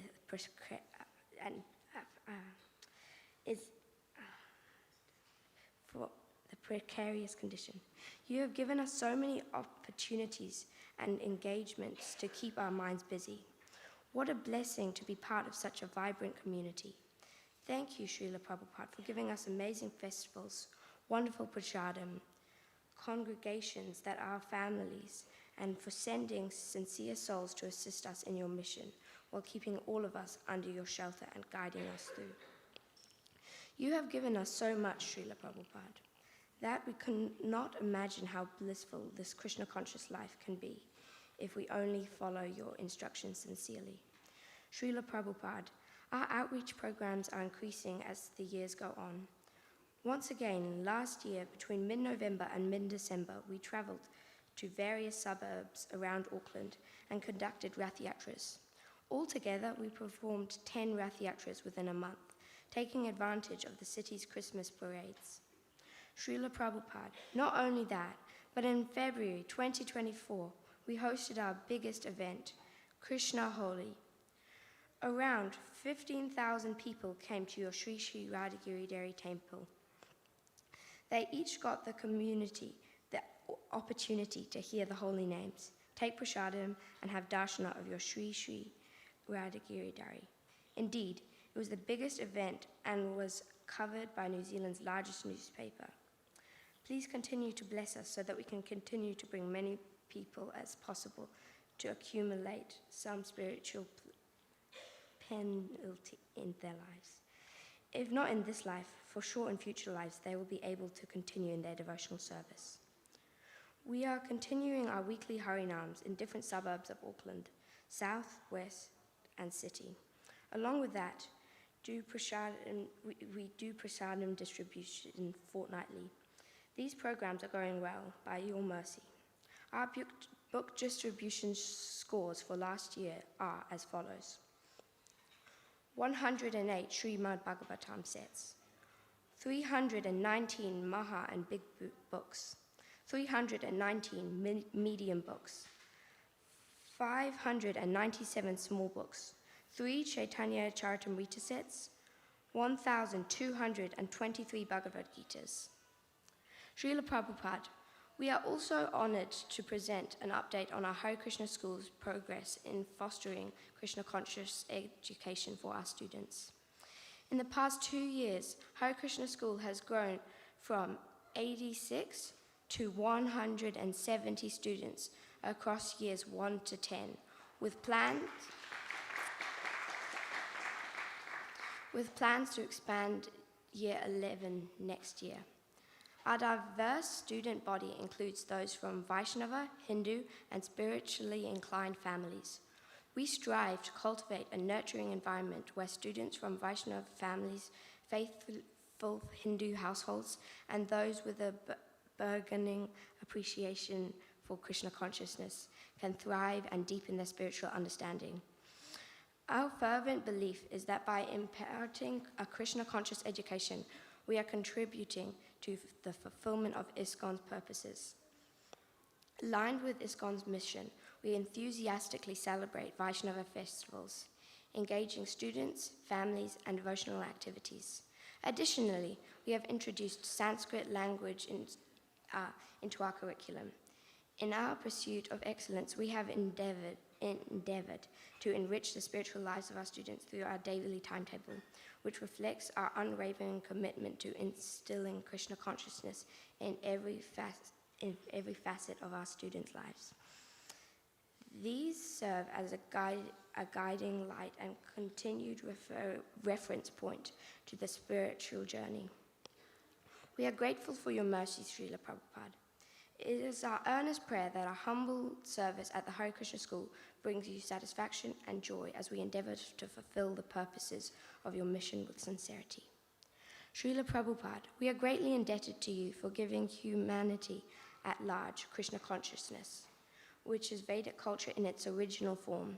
Your divine grace, you are a special soul from the spiritual world. You created a wonderful and esoteric institution where humankind can learn something worthwhile about God, humankind, the purpose of life, the universe, and ultimately devotional service to God. You created the real United Nations. Our words have no power to describe your glory, Srila Prabhupada. Through the guidance of your dear disciple, His Grace Kalasambhara Prabhu, you are manifesting the spiritual world right in front of our eyes.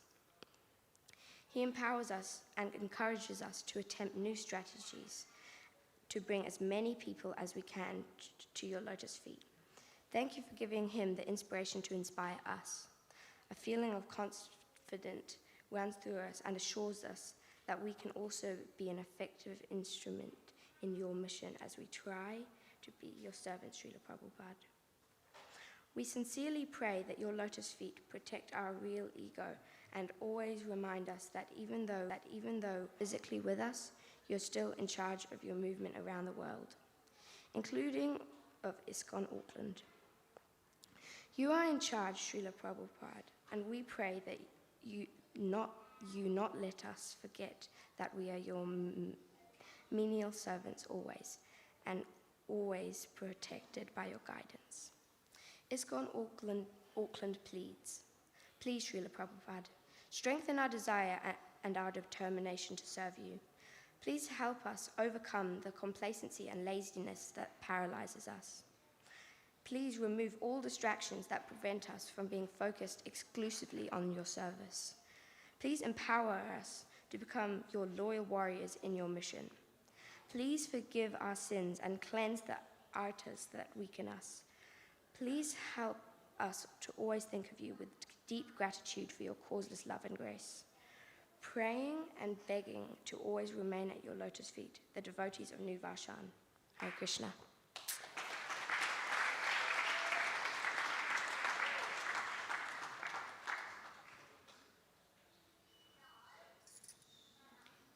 Namam Vishnu Padaya Krishna Pastaya Bhutale Srimati Tamal Krishna Goswami iti namane. Namam Vishnu Padaya Krishna Pastaya Bhutale Srimati Bhakti Vedanta Swami iti namane. Namaste Saraswati Devi Gaurvani Pacharane Nirvishesha Sunnivadi Paschata Deshtarane. Dear Srila Prabhupada, today is the most amazing, special day of our life, where you've given us practically everything. A house in which the whole world can live. There is no other place where you can go from one home to another like I have done, without any second thought that I could just go to your next house. Your son, Tamal Krishna Maharaj, has sent me in the corner of this place, New Zealand, and the place I live is in Christchurch, where not many of his sons or daughters go. But I know that I can come to your next house. I wish you the best of best enjoyment, best Vyasapuja in the spiritual world with all your sons who have already joined you. Now you don't need to be in the Bowery. Now you don't need to be kicked out by someone where they say that sorry, we can't accommodate you longer. Now you don't need to have any heart attacks. Now you are just in total ecstasy. You are replaying everything that you did in the 60s.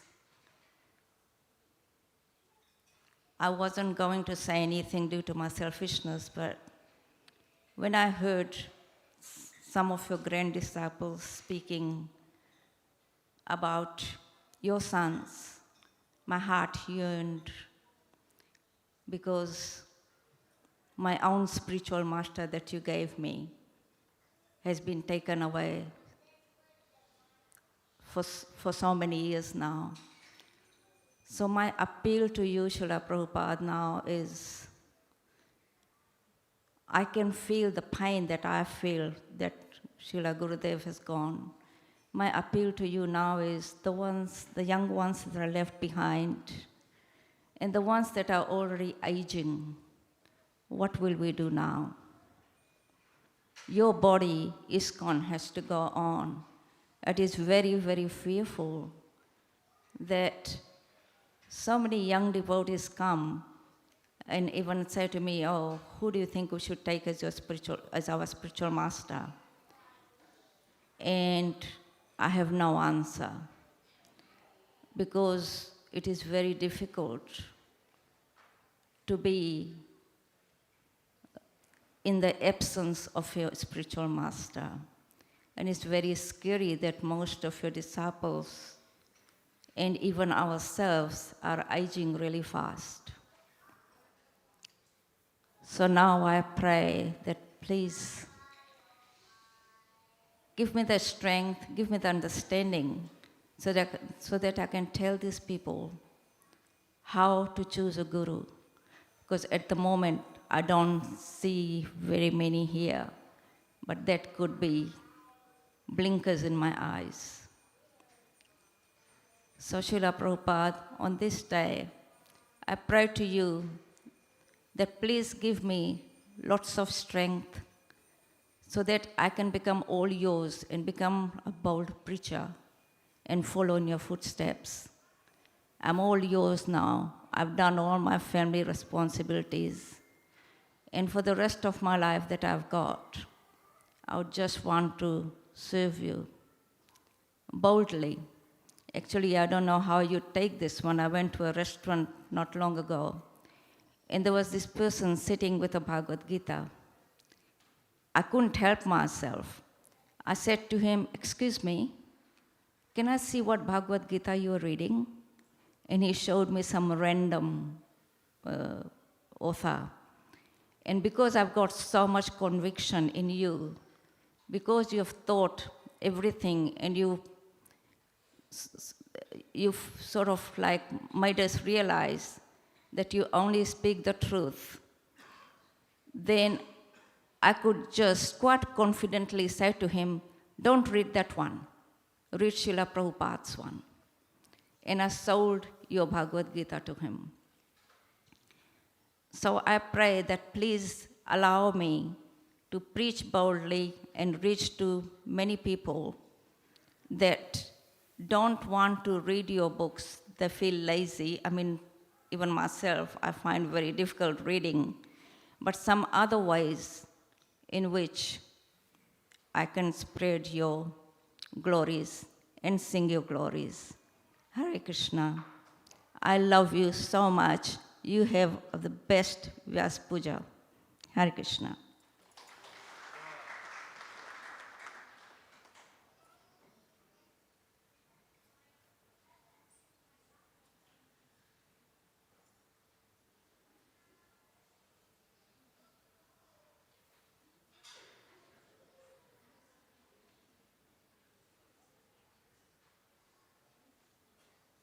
So Hare Krishna, we'll take another 2 or so, and then after that we will be hearing from the disciples of Srila Prabhupada. That is Jai Srila Prabhu, Bimla Mataji, His Holiness Devamrita Maharaj, and His Grace Kalasamara Prabhu. Namah Vishnu Padaya Krishna Prasthaya Bhutale Srimate Loknath Swami Te Namne. Namah Vishnu Padaya Krishna Prasthaya Bhutale Srimate Bhakti Vedanta Swami Te Namne. Namaste Saraswate Deve Gaurvani Pracharane Nirvisesa Sunyavadi Paschate Desatare.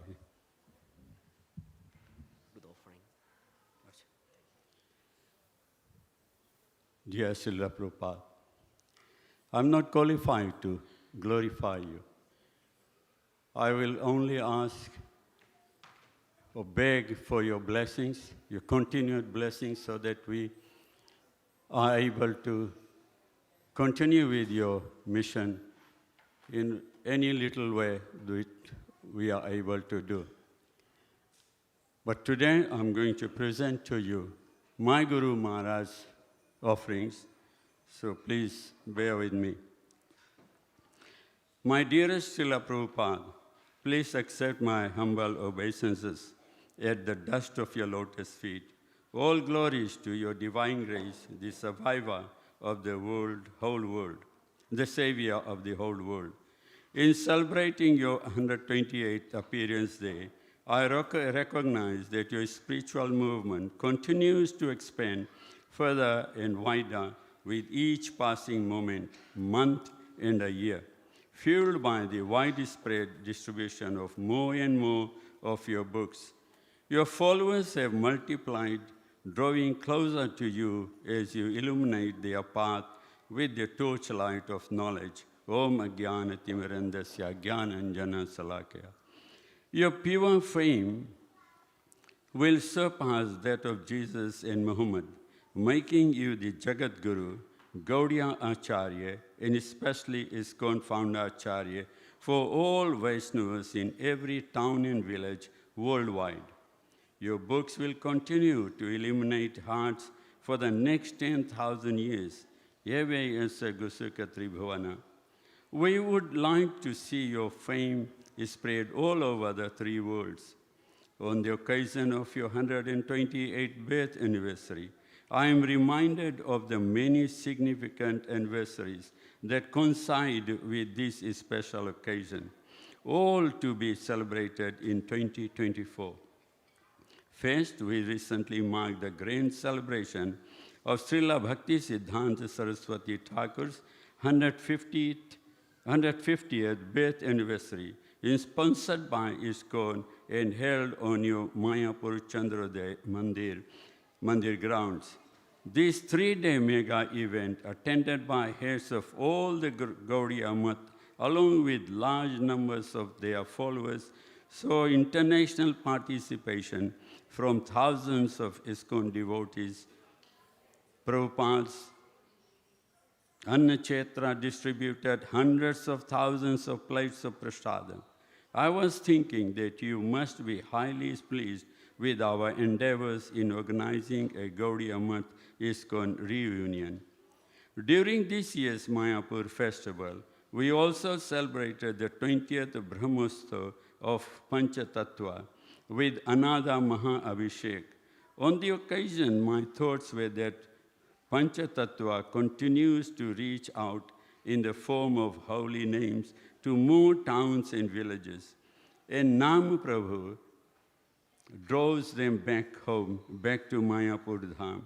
From Nam to Dham, Mayapur will undoubtedly become the foremost place of pilgrimage on the planet, and the Panchatattva deities will revered as the most worshipped and worshipable.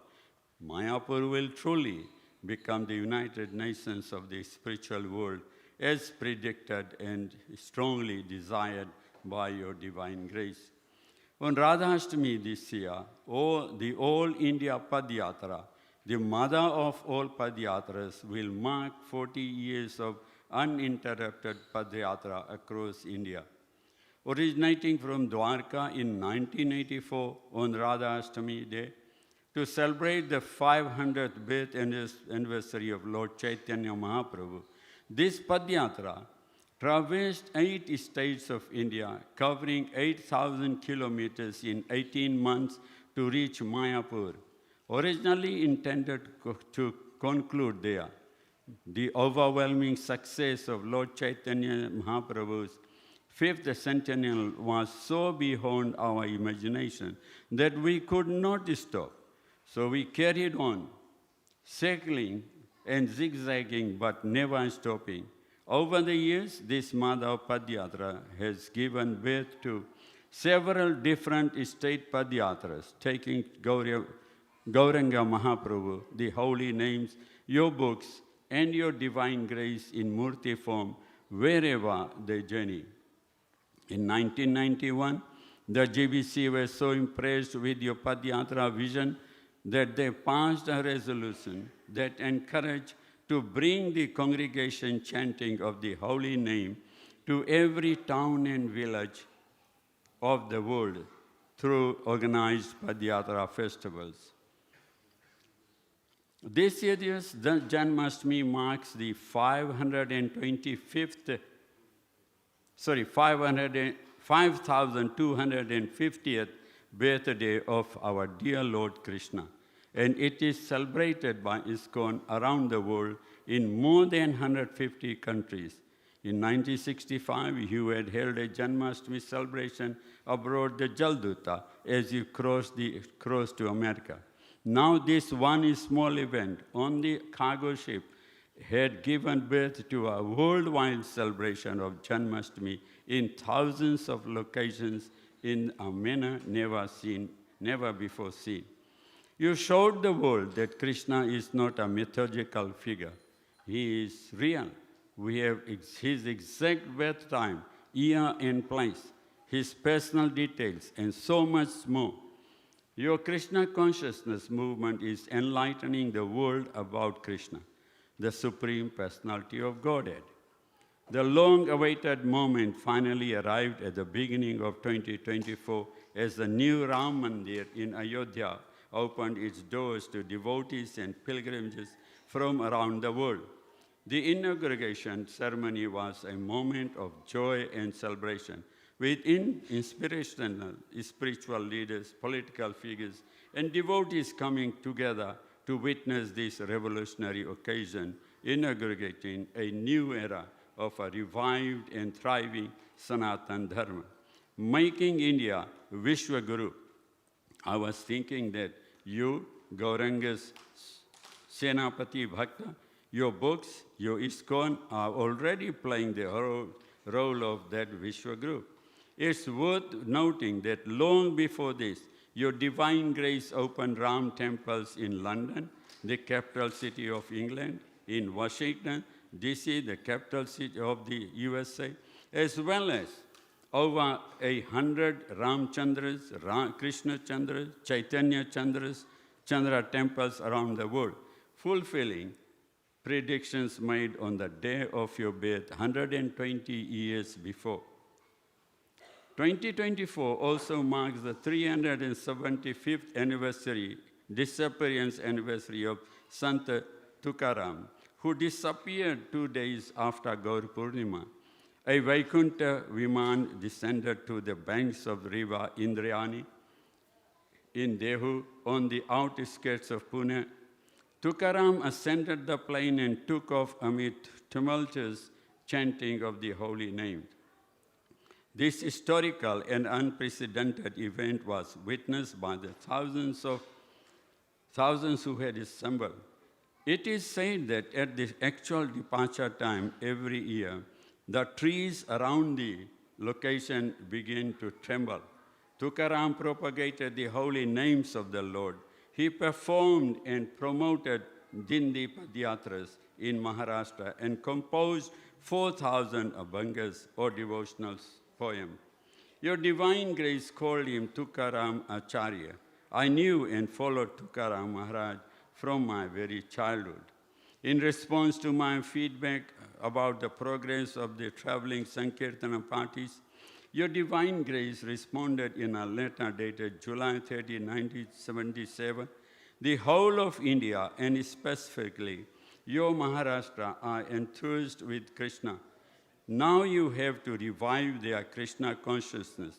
This is Tukaram's country, but they are all becoming bad politicians. So revive them by the process of the Sankirtan movement. I am very glad that you are preaching village to village and will cover all of Maharashtra. It is this instruction that now forms the basis and theme of yet another anniversary, my 75th birthday. My dearest Srila Prabhupada, as my material body continues to age, I humbly pray that my enthusiasm for delving deeply into your writings and sharing their profound wisdom with others will only increase until that time that I breathe my last breath.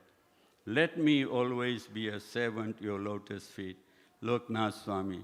Srila Prabhupada ki jai. Srila Prabhupada Vyasapuja ki jai. So we will have Guru Bhakti, Mangalvat Prabhu and Sachi Sutta. After that, we will be hearing from the disciples of Srila Prabhupada. Namo Vishnu Padaya Krishna Prasthaya Bhutale Shrimati Bhaktivedanta Swami Namine Namaste Saraswati Devi Gauravani Pracharine Nirvishesha Shunyavadi Pashatyada Shatarine. Dear Srila Prabhupada, on this day of your appearance day, first of all, let me thank you for the family of the devotees that you have given me, relying on which I can progress, open up, and live a happy life. Even reading this offering to you, I was forced by my spiritual sister Gandharvika. Let me thank you for everything you have given us. Thanks for answering the questions of the purpose of life, Krishna. Thanks for Krishna. In the old days, our understanding of spirituality was to do yoga and walk bare feet in the snow, but you brought and gave true knowledge and explained what spirituality is. In your books and lectures, you have given knowledge for all walks of life, grihastas, brahmacharis, vanaprasthas, and sannyasi. Please bless me to understand what exactly I should do and how to satisfy you in the best possible way. Now is the time when each of us are missionary. Please, on your appearance day, to become missionary, the knowledge that you have given through the prism of color, but not black and white thinking, and to help all the people of this world. Your granddaughter, Guru Bhakti Dasi, Pada Ki Jai.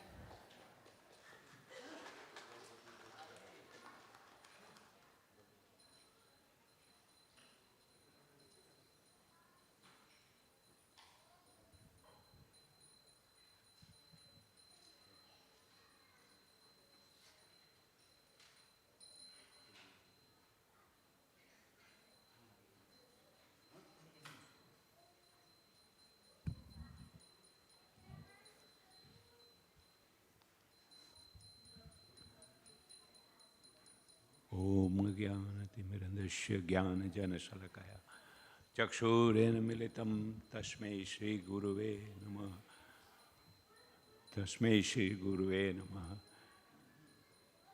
Jai Srila Prabhupada Ki Jai. I'm just Prabhupada. I met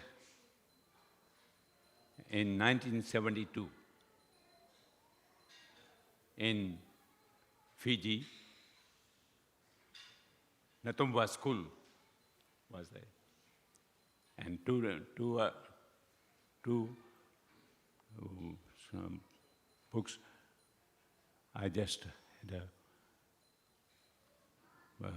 Prabhupada from his mouth. I'm just 2 days spent to him. And he's the one all around the world he put up temples, and myself, I went to all over the world, even the Africa, South Africa, I went to temple, even India all over, plus England,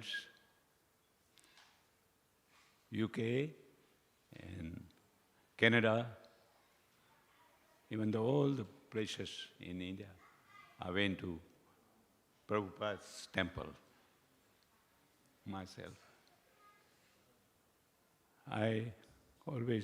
He's a Sakya avatar. So I always love him. I always with him. All the books, when I read Prabhupada's books, I'm always feel it something. So I never forget to my Prabhupada. Jai Srila Prabhupada ki Jai.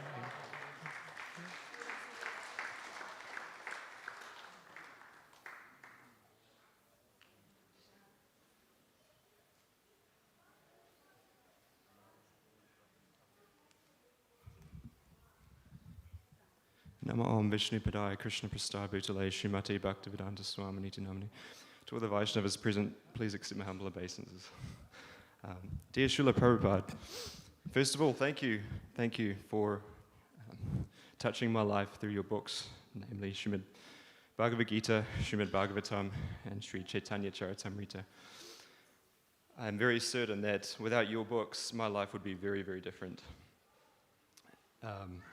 Working daily in healthcare, I can personally see this suffering people are going through, and I've no doubt that with your books and with the Krishna conscious movement that you're giving to everyone, you're trying to give to everyone, that they can be relieved of this needless suffering. In the Srila Prabhupada Lilamrita, you explained to your first disciples that the principles for your movement were that books are the basis, utility is the principle, and purity is the force. Srila Prabhupada, I'm very inspired by all the devotees here today who are engaging these principles in their lives, and especially the principle of utility, and always thinking about how to give Krishna to others and how to spread your book distribution, prasadam distribution. Srila Prabhupada, I pray for your blessings that that I can utilize these principles in my life more and take more advantage of your books. Hare Krishna.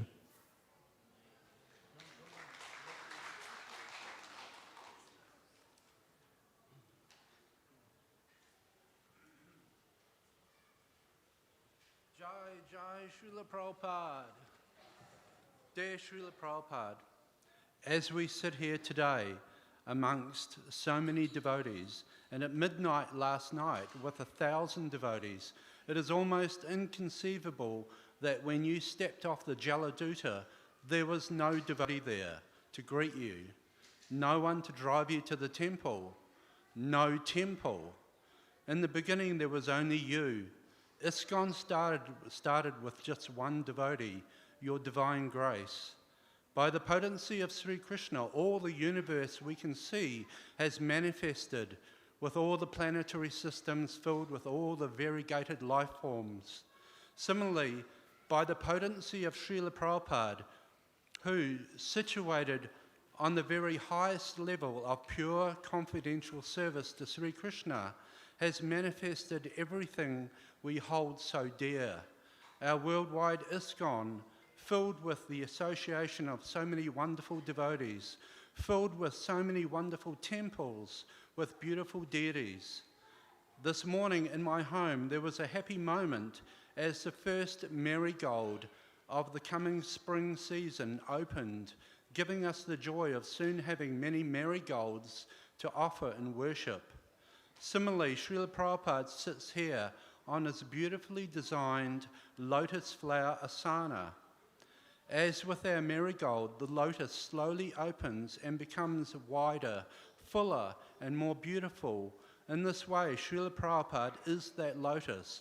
His ISKCON is that lotus, which continues to open and expand, becoming more and more beautiful with every passing day. Srila Prabhupada, I pray that I can continue to witness the unfolding of your ISKCON and take shelter at your lotus feet and become the humble servant of all who serve you. Srila Prabhupada ki jai.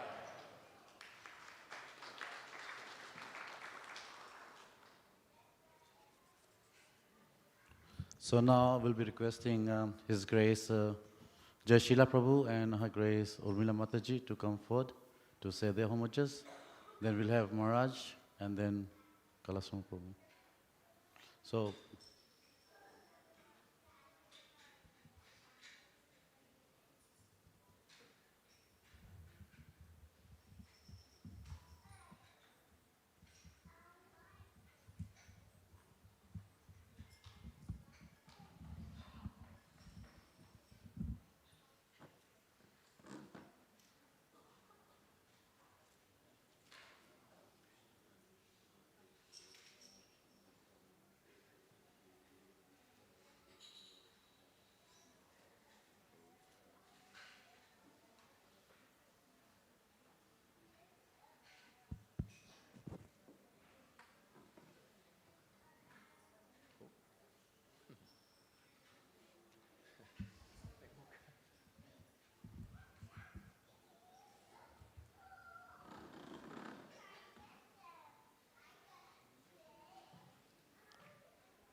Krishna. Oops. Nama Om Vishnupadaya Krishna Prastaya Bhutale Srimati Bhaktivedanta Swami Niti Namine Namaste Sarasvati Devim Gauravani Pracharane Nirvisesha Sunyavari Paschatya Deshatarane. Hare Krishna. I found today to be an interesting journey. From the minute I arrived this morning at the temple, right up until this moment, listening to or interacting with all the devotees and hearing their beautiful offerings to Srila Prabhupada. Sometimes I felt inspired, times I felt a traumatic experience, and it's quite a variety of realizations that devotees present to Srila Prabhupada. And I thank you for that. When we come to such an assembly, I would suggest that it is for our own edification. It's for our own purification that we come. As one of Srila Prabhupada's initiated disciples, the possible idea is that I will be able to offer you some Krishna consciousness in some shape or form. But believe me, the experience is reciprocal at every moment.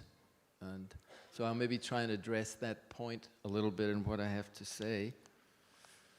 I was thinking earlier in the week, as Janmashtami and Srila Prabhupada's Vyasapuja was coming, that we often consider, or we understand, that Lord Krishna appeared 5,000 years ago. And Srila Prabhupada, we've heard now a few times, 128 years ago, Srila Prabhupada appeared. But I was thinking that Lord Krishna appears in our life at any moment. And Srila Prabhupada is in our life at every moment. And it is a challenge for us to embrace this level of conscious awareness. Srila Prabhupada gave us the example of being able to do that. We understand that Srila Prabhupada saw Krishna at every moment. He saw opportunity at every moment. When the idea of getting a green card to go to the United States, to be able to go for a visa, the Agarwal family somehow came into the equation. And Srila Prabhupada saw it as an opportunity. Krishna has given me this opportunity, so let me take it. So Krishna wasn't 5,000 years back to an entity that we have to stretch over 5,000 years to connect to. But as Krishna's pure devotee, Srila Prabhupada demonstrated how he connected everything to Krishna and saw Krishna in everything at every moment. Srila Prabhupada's connection was that he gave his life. He put his life on the line for us.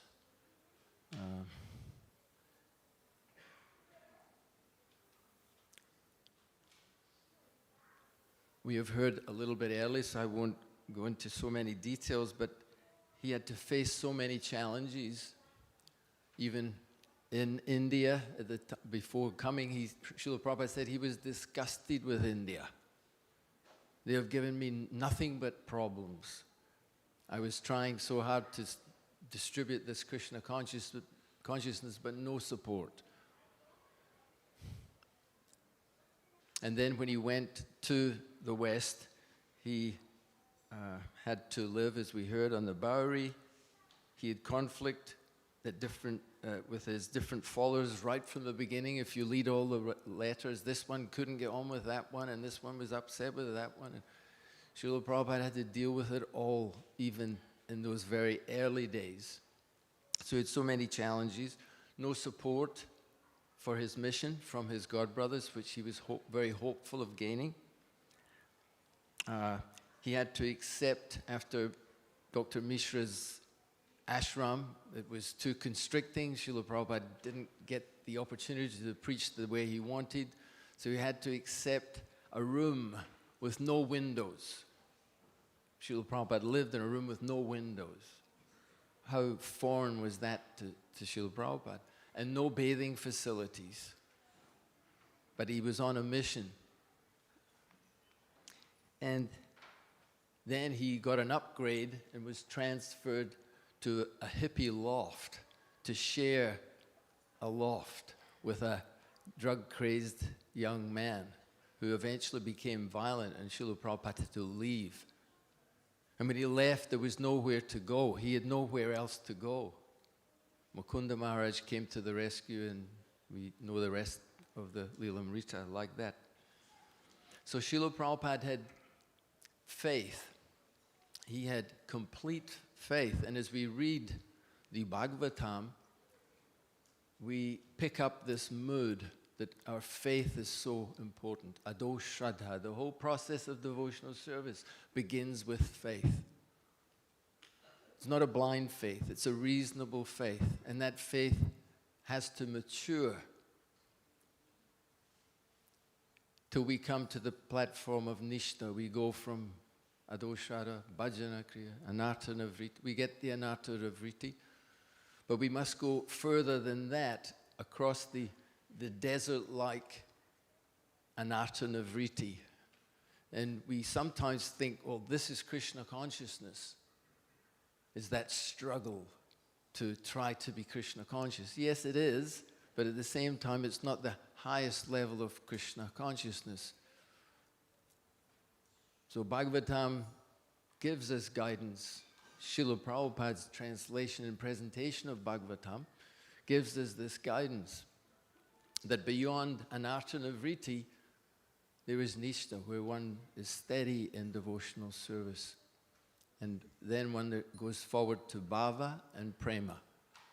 Yes, we are excited to hear about that destination. So it is completely possible. I'm just thinking here just to cut things short as I possibly can.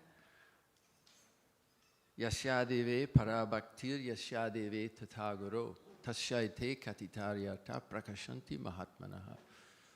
Unto those great souls who have implicit faith in both the Lord and the spiritual master, all the imports of Vedic wisdom are automatically revealed. So this is a famous verse from Shastra discussing this idea of continuing faith. And another verse from Bhagavatam, Krishna Swadharma Pagadhe Dharma Gyanatibi Saha Kalo Nasta Drisham Isha Puranarka Danodita. This Srimad Bhagavatam is as brilliant as the sun, and it has arisen after the departure of the Lord for his own abode, accompanied by knowledge, religion, etc. People will get light from this Bhagavat Purana in this dark age of Kali.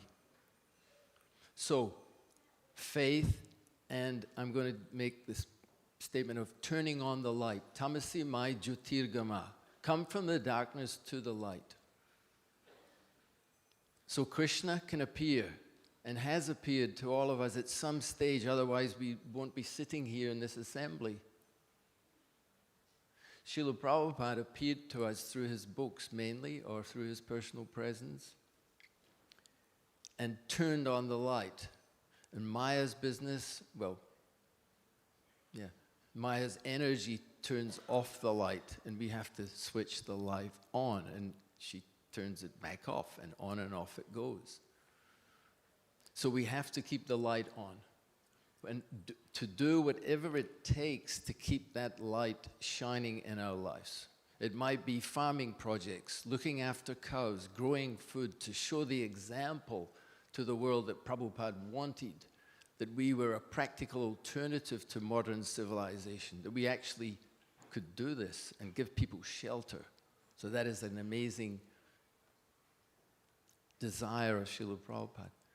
The temples, the preaching, the books, the festivals, there are so many angas of this process. And we are all individuals unique in our ability to offer some service to Krishna. And that may change throughout your life. One minute you're a brahmachari, next minute you might be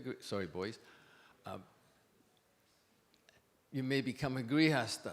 And heaven forbid, the grihasta might actually become a vanaprastha or a sannyasi. Life changes, it always changes, and it presents more and more challenges as we try to navigate our way from Ado Shraddha to Krishna Prem.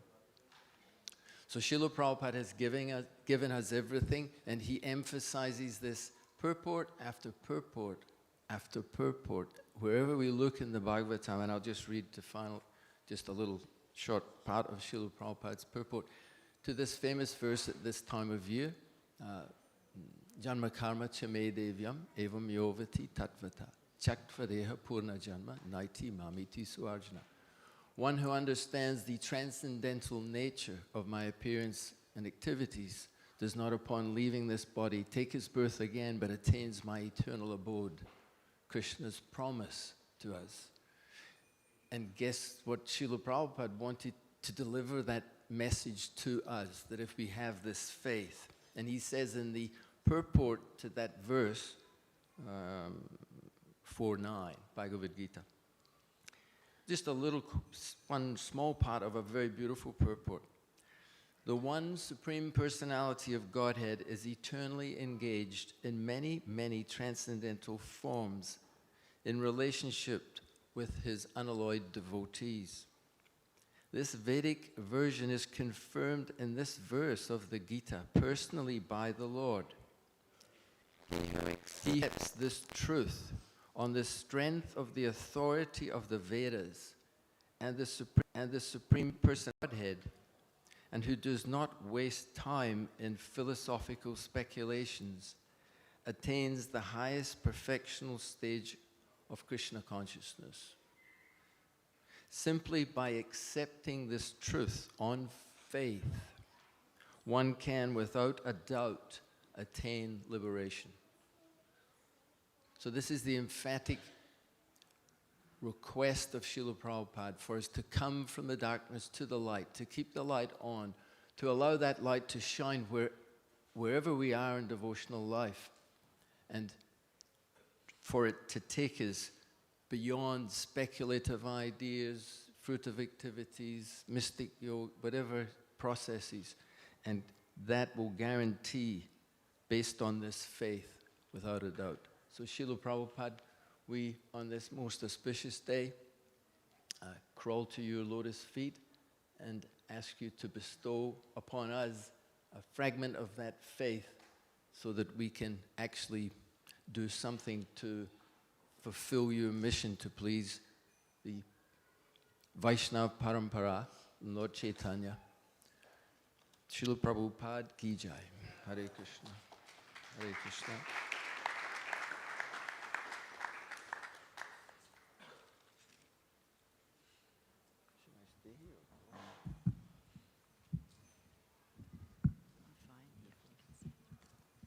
Hare Krishna.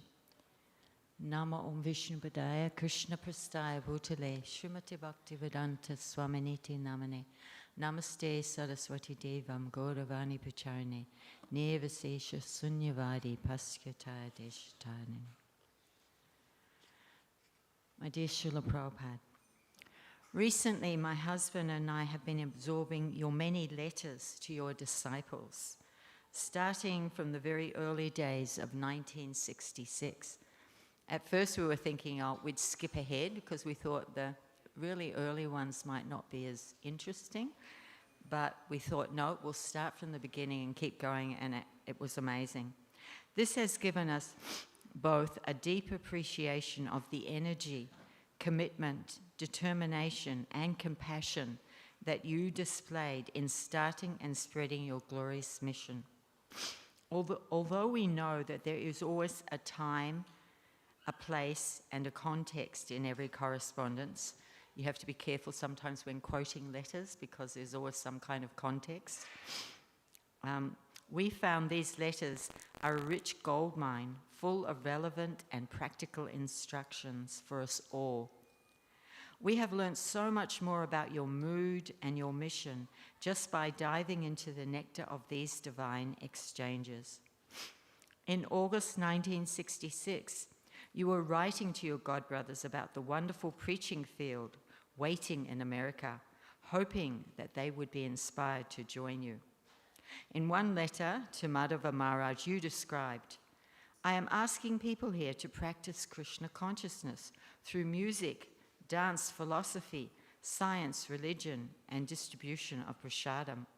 I am asking them to become free from all sorts of anxieties by practicing the transcendental sound vibration of Hare Krishna, and I am asking them to join the International Society for Krishna Consciousness, Inc.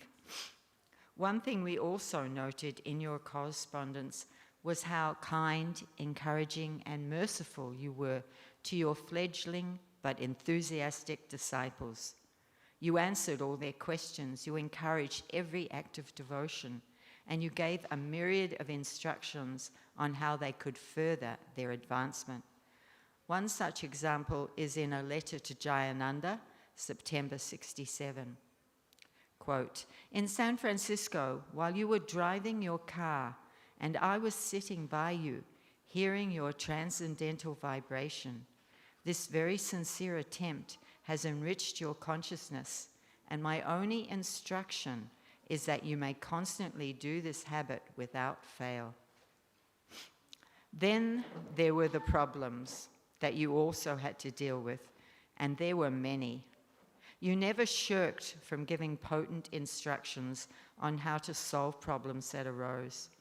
Sometimes this came in the form of gentle corrections or advice, and sometimes it took a stronger and more definite form. For example, you once advised Mukunda Das in a letter, May 67. Quote, I learned that in the temple there are sometimes men with no work. This should not be allowed. Everyone must be busy with some work in Krishna consciousness. Idleness is not Krishna consciousness. Please take care of this omission. I shall be glad to hear from you about this. End quote. Srila Prabhupada, you consistently nurtured the ladies as well as the men in their Krishna consciousness. You saw us all as pure spirit souls, trying our best to serve Krishna.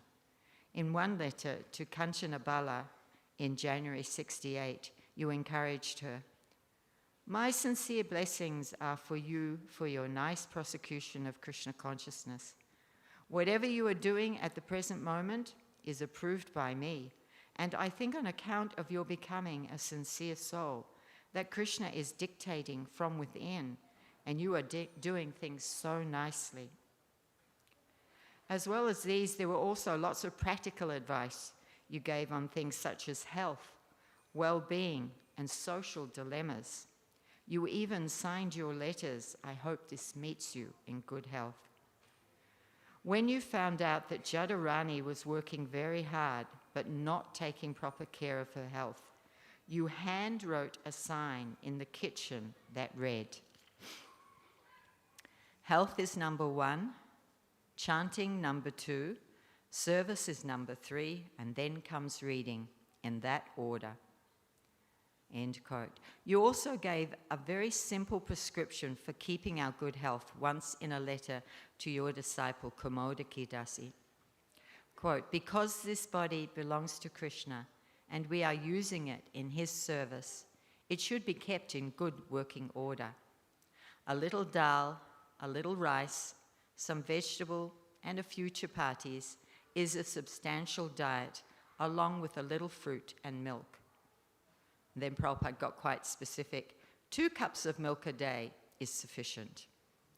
The Ayurvedic system of eating is to decide how much you can comfortably eat. Then you take half of that amount, filling the remaining half 1/4 with water and leaving 1/4 for air. This simple, regulated diet, along with strict cleanliness, will keep one healthy, strong, and free from disease. End quote. Srila Prabhupada, so far in our reading of your letters in calendar order, we are only up to the end of 1969. We look forward to reading more and more of these loving and instructive exchanges and gaining wisdom from them. On this, your divine appearance day, I pray that I may have a tiny drop of the caring, loving, and selfless attitude towards others that you showed us, Srila Prabhupada. All glories to your merciful lotus feet, your lowly servant. Thank you. Thank you.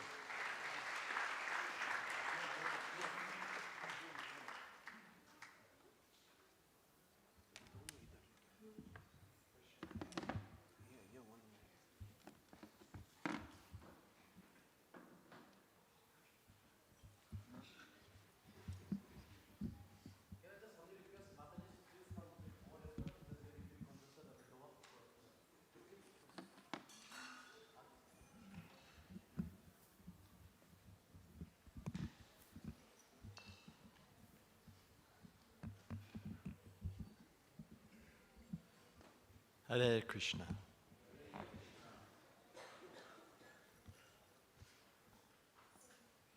Krishna and doing Hare Krishna. So many wonderful things, such an exciting life.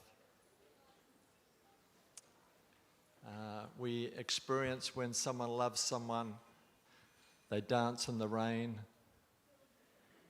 They're happy, they show their joy, they express their joy, even on a mundane level.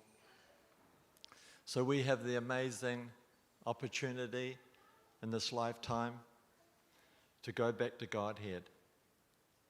And we need to meditate on that point. All of us are going back to Godhead.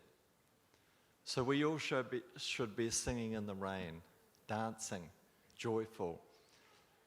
We should, and I'm sure you are the most happiest people on this planet, because we all have this information.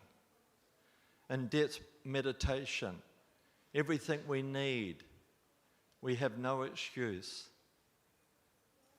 Prabhupada has given us everything to get from here to the spiritual world. And he's given it to equally.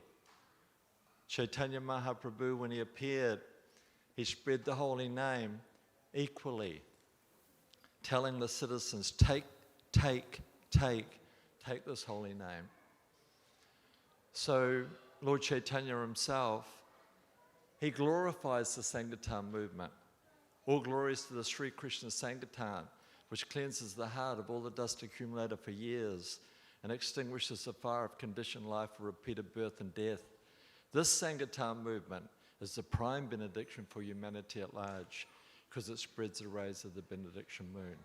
This Sankirtan movement, today's Sankirtan movement, not just 500 years ago when Chaitanya Mahaprabhu would go from village to village, traveling around the continent of India, announcing to the still sleeping people, you spend your lives uselessly sleeping and your days decorating your body. Take the Sri Harinam, and experience it. It's free. So when we think all glories, how glorious is Srila Prabhupada? Because Srila Prabhupada has taken that instruction and distributed the holy name right round this planet. It's incredible. There's not a period of time when the holy name isn't being chanted. When we're going to sleep, someone's waking up. When it's our noon, it's at night somewhere else, and vice versa. So there's always someone, not just maybe chanting Hare Krishna, reading Prabhupada's books is also chanting Hare Krishna. But there's not a time, there's not a movement when this whole planet is resounded with Sri Harinam.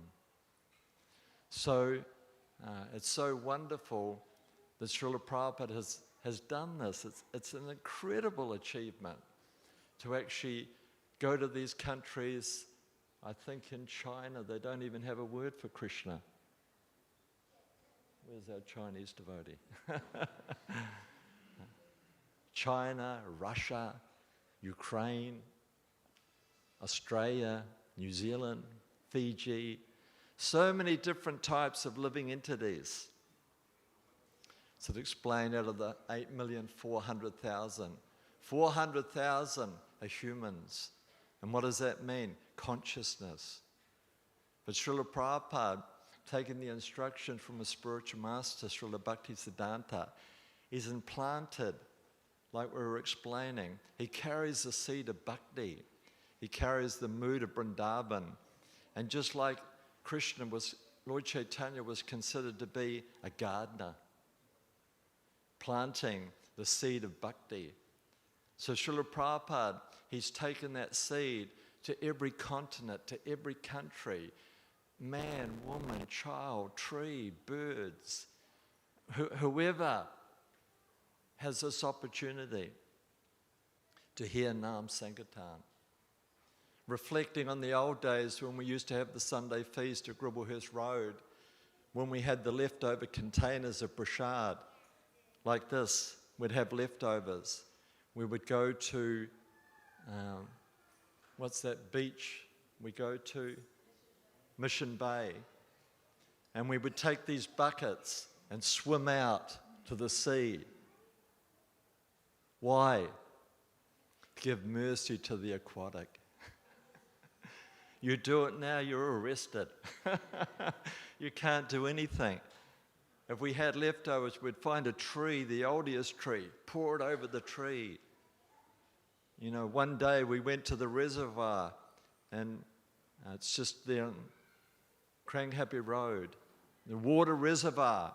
We took maha, Sharon and Rita, and we tipped it in there. We were like fanatical. Not a stone, even a stone. Kick the stone, make it Krishna conscious. Everything. There was not one living entity on this planet which was going to escape the mercy of Chaitanya Mahaprabhu. So we would swim out with these buckets, tip it all out, prasad everywhere, sharks, dolphins swimming around us. We'd swim back.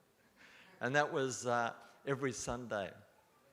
So yesterday we had the opportunity to have on the altar, and I challenged the ladies, who are these personalities on the altar? Who are these ladies? Who are these gopis? Did anyone take up the challenge? That actually we have Lalita Vishaka, Champakalata, Indraleka, Sri Chitra, Sri Rangadevi, Sri Tungavijaya, and Sri Sudevi. What else do you want? This is our meditation. Like Drona. Drona was instructing the military art. I think it was Drona, the spiritual master of the Pandavas. So he asked each of the Pandavas, before you shoot the arrow, what do you see? And so one of the Pandavas said, I see the mountains, I see the villages. And then he went to the next one. He goes, well, you're not a Kshatriya. You're not a Kshatriya. Maybe Brahmin. What do you see? I see this and I see that. And it got to the point where he got to, just before Arjuna, he goes, and what do you, I see the tree. And then Drona turned to Arjuna and says, Arjuna, what do you see? The eye of the bird, isn't it? He says, fire the arrow. Not that we're into shooting birds in the eye. We don't want everyone to go out now and go, what do you see? And there's a perkeko.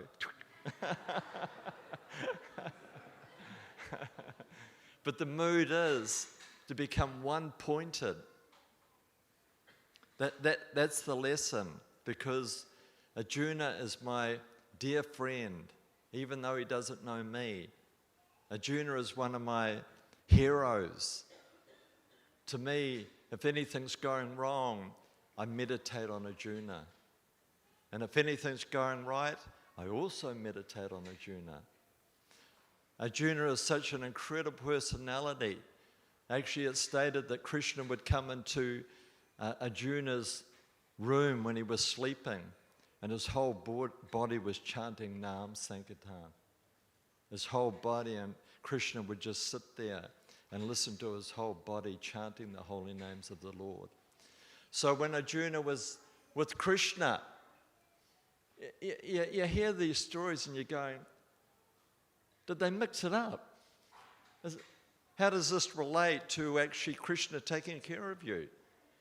I'm driving Krishna's chariot in the Battle of Kurukshetra, and on the other side of the battle is my son, Abhimanyu. Anyone know the Shastra? Abhimanyu. And he's surrounded by the great warriors, and they're killing him. They killed him. He was so powerful. But did Arjuna get off the chariot and go, I'm blooping? Do you read about this? Sometimes we lose our shoes, I'm out of here. Isn't it? Sometimes someone bumps into us, oh, I'm out of here. Any excuse for the mind to leave. The mind's out here. That's why we can't become Krishna conscious, by listening to the mind until the mind becomes purified. So through detachment, by going to Brindavan and Mayapur and the holy places, we learn detachment. And when we become detached, we become happy, we become peaceful. So when we think of the word like Krishna, we meditate on Rupa Goswami. Well, I do. And why do I meditate on Rupa Goswami? Because Rupa Goswami explains, may I have thousands of ears not to listen to gossip. May I have thousands of mouths and tongues not to speak gossip. Not like me. So I can hear this name, Krishna. Nama Shintamani Krishna Chaitanya Rasa Vigraha. We want to experience that nectar. We want to have, when Krishna enters the tongue, it explains he's dancing on the tongue. It's like when you eat a gulab. What does it do? It explodes in your mouth. Trivikram was supposed to cook today gulabs. But he was absorbed in kirtan, which is also another type of gulab.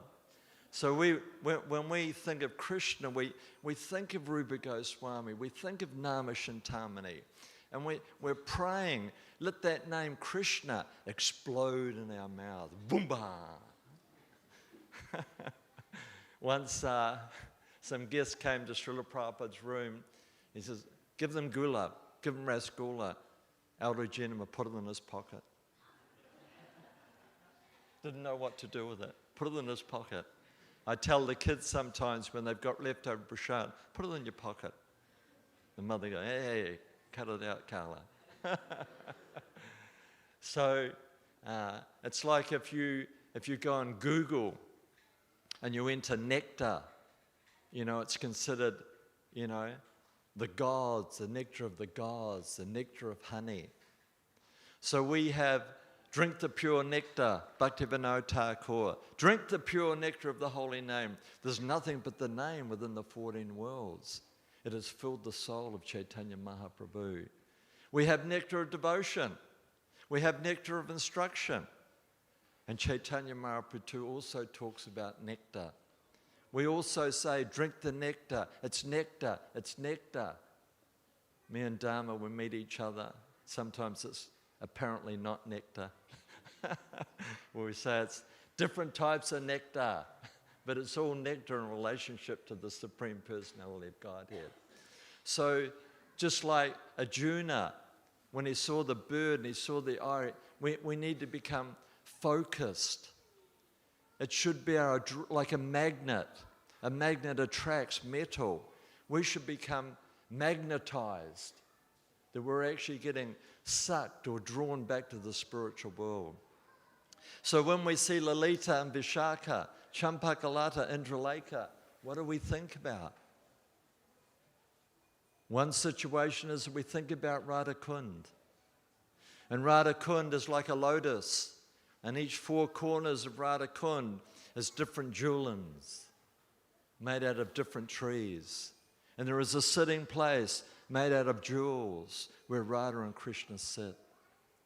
And around that Kund is the 8 petal lotuses. And in each lotus is the different Ashtashakis. Lalita Kund. And we had the experience a couple of years ago for Janmashtami. We put clouds everywhere, foam clouds. So in Lalita Kunj, it's like fluffy clouds. How romantic is that? And Radha and Krishna, they come together and enjoy wonderful pastimes. Vishaka Kund, one of them, beautiful emeralds. Beautiful mosaic emeralds are there. And some kunds, it's like saffron. And Radharani appears to be like Lord Chaitanya Mahaprabhu. And when Krishna sees Radharani, he goes into ecstasy. What's Radharani's favorite kund, favorite gopi? Is where one of the gopis, it's all dark, spooky. Ooh. And so when Radha and Krishna are sitting there and Jatila is looking for Radha, I hope that rascal Krishna isn't with Radha. She looks in the kund, but she can't see Krishna because he's dark. That is Radharani's favorite. But Krishna, there's also the 6 seasons. Krishna can enter into each season according to his particular desire, according to his particular enjoyment of the moment. So just by thinking of the gopis, the Ashtashakis, it's just like, are those japa beads? Come have a look at those japa beads inside. Oh, yeah, that'll do.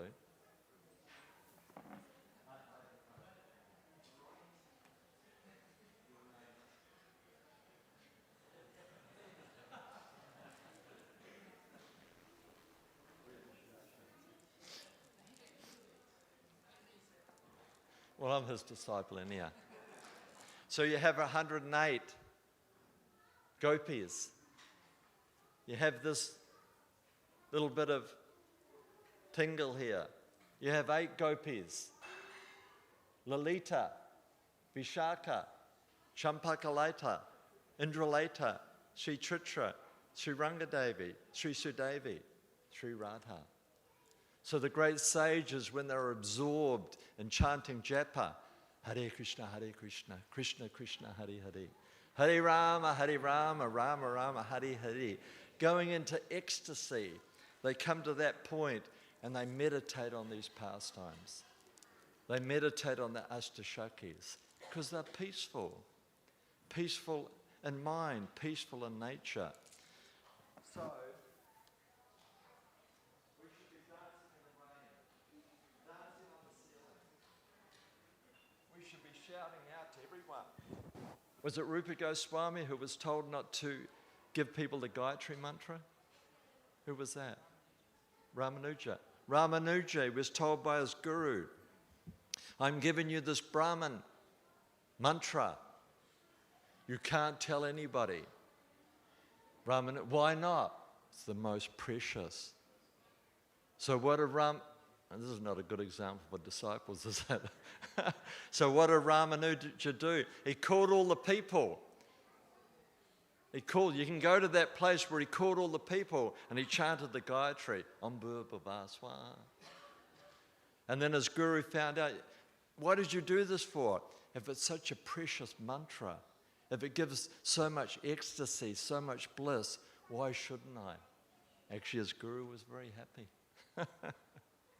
So we have everything. It's just unbelievable what we have by the mercy of His Divine Grace, Srila Prabhupada. You know, there should be no complaints. Stop listening to the mind. Stop being attracted by the senses. We should be a society where there's no complaints. The only complaint is that I can't continually chant the holy names. The only complaint should be, when can I develop a taste for reading Prabhupada's books? Continually, non-stop. And even though we talk about higher rasas, if we go to Nectar of Instruction, when we first got Nectar of Instruction, we didn't distribute it to anybody. Actually, we didn't even read it. It was too much for us. What is this Radha Kund? The 10th verse, you should go to Radha Kund and reside on the banks of Radha Kund and bathe as many times in Radha Kund. We knew about the Waimak River in Christchurch. What's the one in Hamilton? The Waikato. We didn't know about Radha Kund. We didn't know about the Jamuna. We didn't know about the Ganga. We didn't know about any of these things. But the nice thing about the Nectar of Instruction, it gives you the topmost and it brings you right back. How do I get there? How do I get to that nectarian place of residing in Radha Kund? You have to control the mind, or forget it. You have to control the belly. You have to control the seksu. Oh, too far away. Forget that. There's no way I'm going to read this book or even distribute it. Prabhupada, what should we do with this book? Distribute it. What? We don't even know what it is. We can't even understand it. Distribute my books, and my books will work. The same with the Chaitanya Charitamrita. We couldn't understand it. We had shedfuls here in Gribblehurst Road. We had a whole shed full of Chaitanya Charitamritas. We weren't even reading them at that particular point. We didn't understand them. And then the letter came through. Distribute the Chaitanya Charitamritas. Krishna book, we didn't mind. Bhagavad Gita, we didn't mind. But the Chaitanya Charitamrita? But Bhaktivinoda Thakur says, we want to learn the language because the Chaitanya Charitamrita is so sweet. It's so nectarian. We read so many wonderful pastimes like the Gundicha temple where Krishna himself, it's so profound, it's so nectarian. Krishna himself as Chaitanya Mahaprabhu, what did he do? What did Lord Chaitanya do? Clean the floor. He didn't give the order. He didn't give the order. He started cleaning the floor. And then it got to the particular point at the beginning, they were saying, you know, bring me the water, bring me the broom, bring me the mop, get rid of the dust. But in the end, they were saying one thing.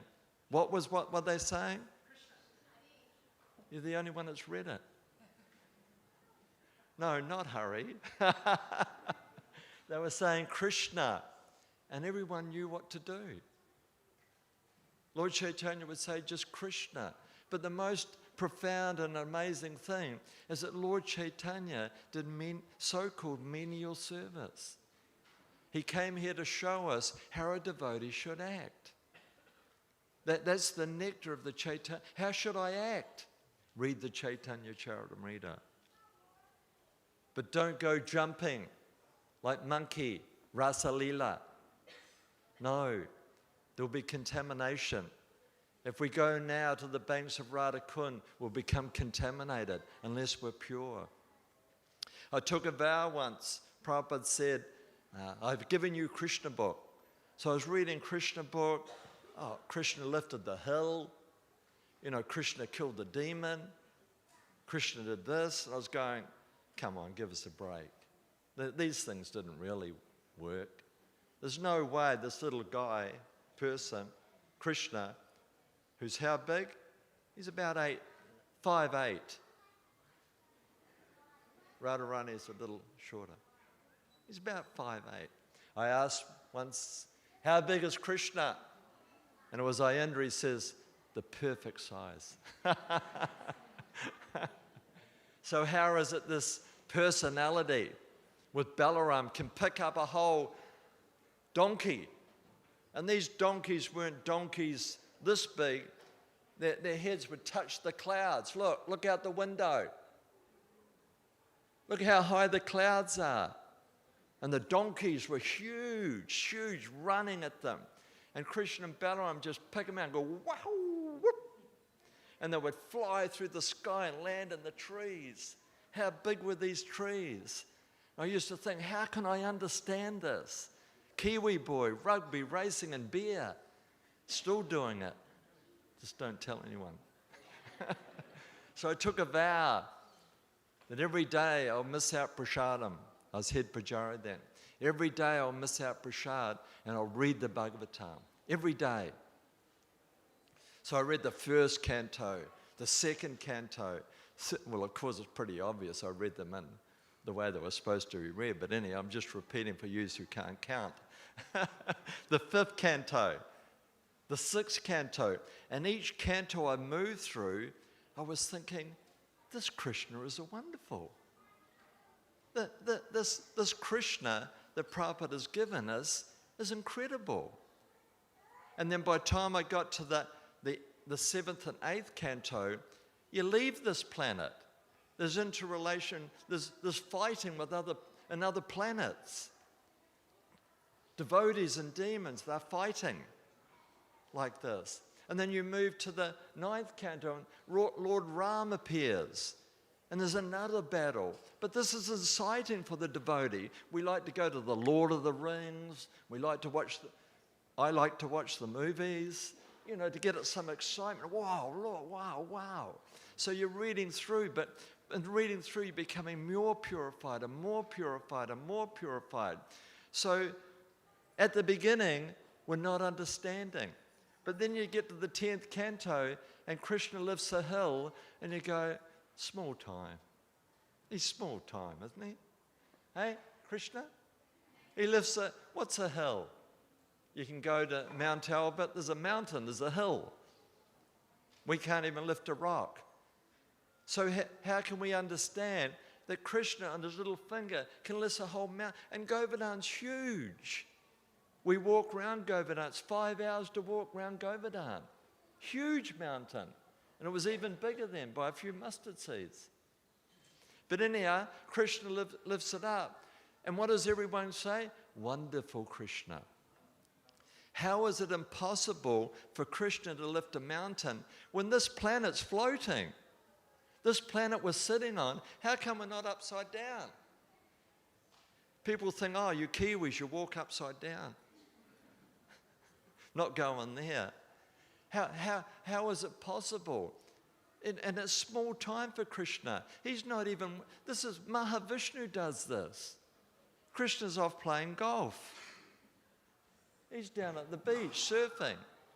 In other words, he's partaking in incredible pastimes with all of his gopis and cowherd boys and the cows and the dust and the trees and the birds and the peacocks.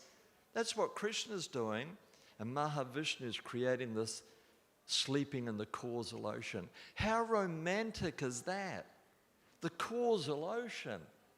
Give us a break, will you? You know, you sleep in some, what are the beds called? The mattresses done to something, and you got a special like pillow that bends into your head. Causal ocean. Mahavishnu. And then at the head of Mahavishnu, you've got Ananta Sage. You're the best. There's no one better than you, Mahavishnu. You are the best. Mahavishnu's thinking, I need that. Isn't it? It's just, there's so much just in the creation without even getting to Rasa Leela. We don't have to go to Rasa Leela for nectar. We don't have to jump over. We have to be patient. Everything will come in due course of time. But just Krishna and Arjuna and the Battle of Kurukshetra, a 1 hour conversation. 1 hour. Take a break. Do you know what you're doing? No, I don't want to do it. Well, why not? You're Kshatriya. You've got to do something. Okay, let's go. 1 hour. It's just unbelievable. So there's nectar at every aspect of a devotee's life. And chanting, and reading, and prasadam, and kirtan, and deity worship, and beautiful paintings. So much nectar. The only thing that's missing is we have to learn to drink it. Go, go, go, go, go, go. Balaram's appearance day, it's the only day of the year we can get drunk. Isn't it? By drinking Varuni. The kids come up, oh, Carla, I had 4 cups. Have another one. That's the day we can get drunk. Like Balaram became drunk, and he got his plough, and he put it in the ground, he pulled the Jamuna. Oh man, I really blew that. I mean, there's just so much going on. It's just, we could speak for weeks and months and years without even taking a break, living off the air, living off the atmosphere. So this is what we have, and it's free. There's no mortgage. There's no nothing. It's just free. I brought the holy name, which will wipe out the disease of illusion from which we're always suffering. So this is what Srila Prabhupada has given. So next time you feel a little mental, a little under the clouds, think, I'm going back to Godhead. You're what? I'm going back to Godhead. You're joking. No, you tell your mind. You beat your mind. I'm going back to Godhead. Bhaktisiddhanta Maharaj says, what was it? Shoe in the morning or a broom? Whatever. One of those little brooms then. Beat the mind. Beat the mind. So as soon as the mind, you beat the mind. And what do you tell the mind? I'm going back to Godhead. Where are we going? You don't sound too convinced. I've got to go. I'm going back to Godhead. No, this is what we tell ourselves. And in telling ourselves we're going back to Godhead, we think of Radha and Krishna. We think of the Astashakis. We think of the peacocks. We think of Mother Yasoda, Nanda Baraj, Krishna and Balaram running through the forest, Radharani. We just think of so much incredible nectar because we're reading about it, we're hearing about it, we're talking about it, and we're living it. This is the Hare Krishna movement. And it's only been here for just over 50 years. So this is the dynamic nature of Srila Prabhupada, that he could bring this precious jewel and give it to all of us, even people we don't like. Krishnendu, I don't like you, but you're going back to Godhead. I'm just using him as an example. I better use someone else. Oh, Carlos and Barrett, I can't handle the guy. If he's going back to Godhead, I'm not. But actually, by chanting the holy names of the Lord, when you get back to Godhead, there's no enmity. There's no friends, there's no enemies. We're all there to give experience and pleasure to Sri Sri Radhisham. So these days are a day of just taking that vow. getting it tattooed over your head. So when you look in the mirror, what are you doing? Just write it everywhere. Yell it out everywhere. Tattoo it all over your body. Put it everywhere. We're going back to Godhead. Yes, we're going home. That's an album we used to distribute on the street by Michael Cassidy. Going back to Godhead. Yes, we're going home. So just relish what Srila Prabhupada has given us. It's just inconceivable for our contaminated mind and senses to relish the incredible depth of nectar and dedication which has been given by Srila Prabhupada. So Srila Prabhupada ki.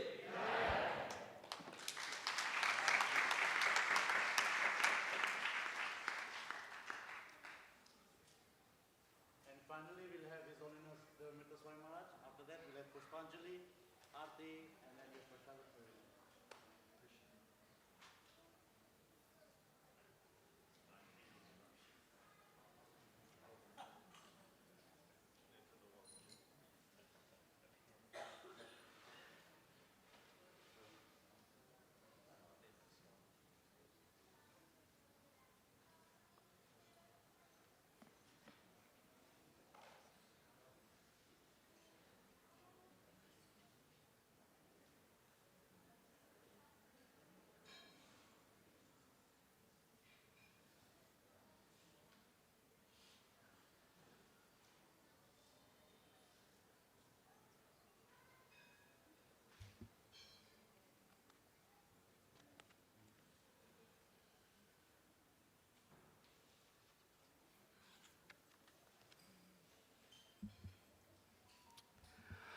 Om Gyanatimirandasya Gyananjana Shalakaya Chakshurun Militang Yena Tasmai Sri Gurave Namaha. Jai Sri Krishna Chaitanya Prabhu Nityananda Sri Advaita Gadadhar Sri Vasadi Gaur Bhakta Vrinda Hare Krishna Krishna Krishna Hare Hare Hare Rama, Rama Rama, Hare Hare. I'm simply going to read my attempt at offering to Srila Prabhupada from the Vyasapuja book. These are some appreciations from the depth of my realization that I wanted to offer to Srila Prabhupada. Vyasapuja means glorification of the spiritual master. And certainly to reach the end of the glories of Srila Prabhupada, an impossible task. Just as to reach the end of the glories of Krishna is impossible, Krishna makes it so that his pure devotees have unlimited glories. Keeping that in mind, here is my attempt to touch one drop in the unfathomable ocean of Srila Prabhupada's glories. Dear Srila Prabhupada, please accept my awed and full-hearted obeisances in the dust of your divine lotus feet. Allow me to express with deepest solemnity my utmost gratitude for your presenting the possibility of your followers living in Brindavan anywhere and everywhere. By your alerting us to the availability of this benediction, you so compassionately bring home to us a peak potential of the complete bhakti package you've bestowed. Even though such spiritual graces appear so faint and far off, how enlivening and motivating it is to know what can await dedicated servitors of your mission as they near the end of the long tunnel through material existence.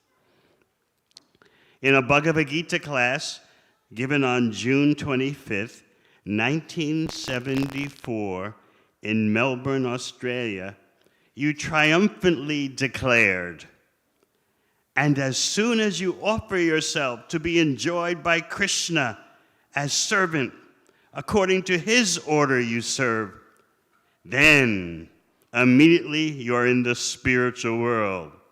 So you can become in the material world or spiritual world as you desire. As you desire. If you want to remain in the spiritual world, this temple is the spiritual world. We are not living in Melbourne. This temple is not Melbourne. It is Vaikuntha. It is Brindavan. Our heart begs you for even the slightest fragrance of this transmundane reality. In the Madhya Lila of Sri Chaitanya Charitamrita, Srila Gadadhar Pandit, clasping Sri Chaitanya Mahaprabhu's lotus feet, asserts that wherever you stay is Brindavan. In the purport, you present a long list of Mahaprabhu's exalted associates who never visited Vrindavan, yet they are certified as eternal Braja Vasis. Next, you point out more recent great acharyas who resided mainly away from Vrindavan.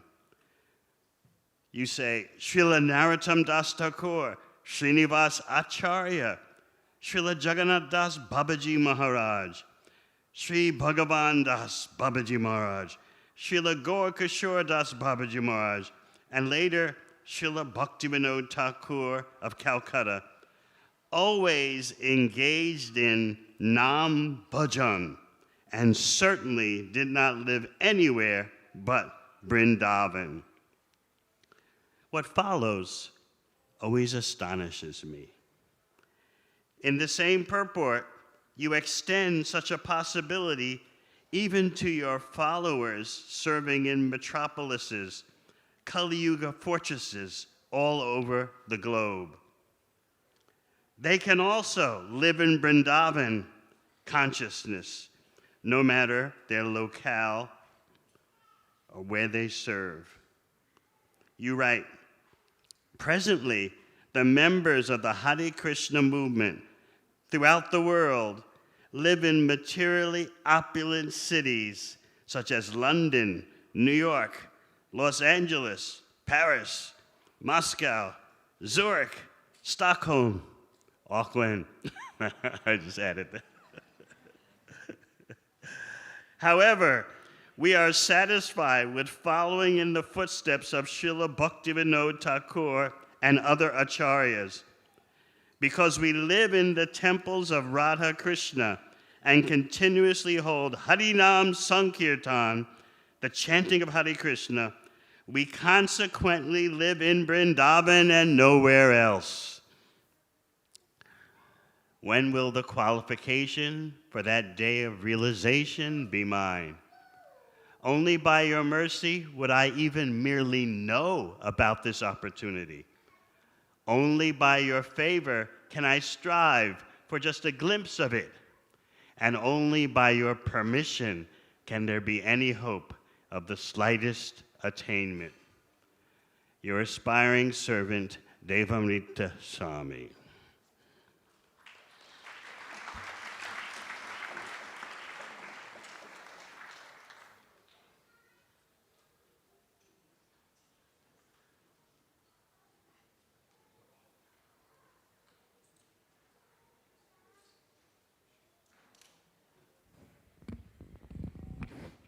Hare Krishna. So that concludes the homages to our founder Acharya, His Divine Grace, A.C. Bhaktivedanta Swami Srila Prabhupada. Srila Prabhupada ki! And for the pleasure of Srila Prabhupada, everyone, let's do some exercise. Let's put our both hands up, everyone. For the pleasure of Srila Prabhupada, everyone. Srila Prabhupada K. You can do better than this. Srila Prabhupada K. Srila Prabhupada K. Thank you. So we'll all stand up so that we can do the Pushpanjali, followed by Aarti, and then we'll do Prashadam.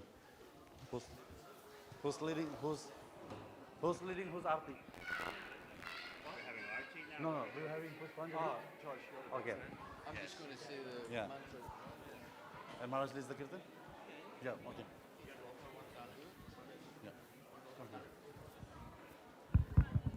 So please come closer so that we can distribute the flowers. Can I request the devotees to please start distributing the flowers?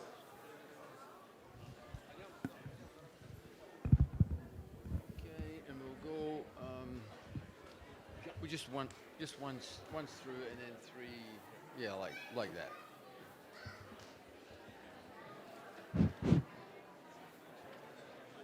Esha Pushpanjali.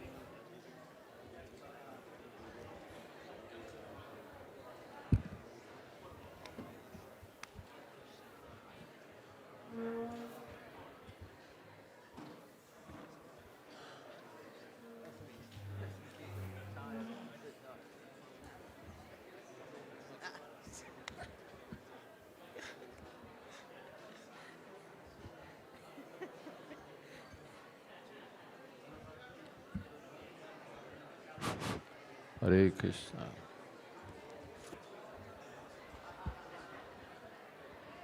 It's good.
Swaminiti namine. Namaste Saraswati Devi Gauravani Pracharine Nirvisesha Sunyavadi Paschatya Deshatarine Nama Om Vishnu Padaya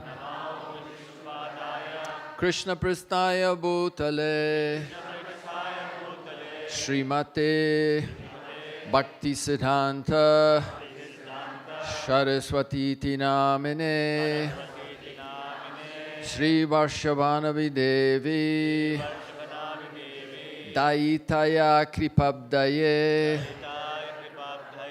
Krishna Sambandha Vignaya Dayane Prabhave Namaha Madhurujvala Premadhya Sri Rupanuga Bhaktida Shri Gaura Karuna Shakti Vigrahaya Namostute Namaste Gauravani Shri Murtaye Dinatarine Rupa Varidhapa Siddhanta Dvantaharine Namo Kishoraya Shakshad Vairagya Murtaye Vipralamba Rasambode Padambojaya Te Namaha Namo Bhakti Vinodaya Satchidananda Namine Gaura Shakti Swarupaya Rupanuga Varayate Gaura Vibhavas Bhumes Tvam Nirdeshta Sajjana Priya Vaishnava Sarvabhauma Sri Jagannathaya Te Namaha Vanshakalpatarubhyascha Kripa Sindhubevacha Patitanam Pabenibhyo Vaishnavebhyo Namo Namaha Panchatattvatmakam Krishnam Bhaktarupa Swarupakam Bhaktavataram Bhaktakyam Namami Bhakta Shaktikam Hey Krishna Karana Sindhu Dinabandhu Jagatpate Gopesha Gopika Kanta Radha Kanta Namostate Jayatam Surato Pango Mama Manda Mater Gati Matsarvasa Padambojo Radha Madana Mohano Divyad Bridhya Brindaranya Kalpadrumadaha Srimad Ratnagara Simhasanosto Srimad Radha Srila Govinda Devo Pristalabhi Sevyamano Smarami Shriman Rasarasambi Vamsivata Tathastitaha Karshan Venus Vanir Gopi Gopinatha Shriyestuna Tapta Kanchana Gaurangi Radhe Brindavanishwari Vrishabhanu Sutha Devi Pranamami Hari Priye Jaya Sri Krishna Chaitanya Prabhu Nityananda Shri Advaita Gadadhar Shri Vasadi Gaura Bhakta Vrinda Hare Krishna Hare Krishna Krishna Krishna Hare Hare Hare Rama Hare Rama Rama Rama Hare Hare Kesha Pushpanjali. His Divine Grace A.C. Bhaktivedanta Swami Srila Prabhupada Ki. Nama Om Vishnupadaya Krishna Prastaya Bhutale Srimati Bhaktivedanta Swaminiti Namine Namaste Saraswati Devi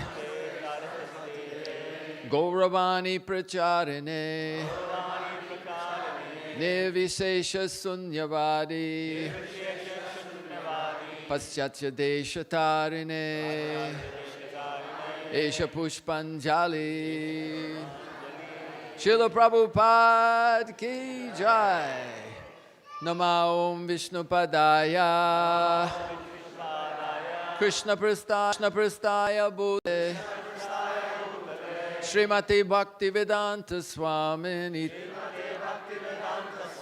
Iti Namine Namaste Saraswati Devi Gauravani Pracharine Nirvisesha Sunyavadi Paschatya Deshatarine Esha Pushpanjali. His Divine Grace A.C. Bhaktivedanta Swami Srila Prabhupada, founder Acharya of ISKCON, Srila Prabhupada Ki Jai.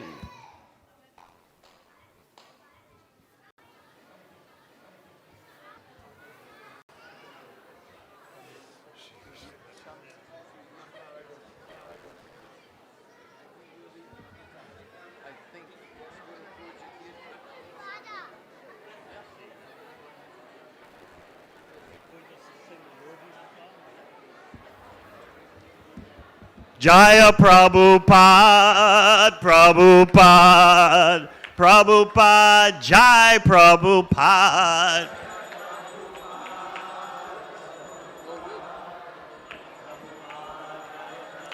Jai Jai Prabhupada, Prabhupada, Prabhupada, Jai Prabhupada.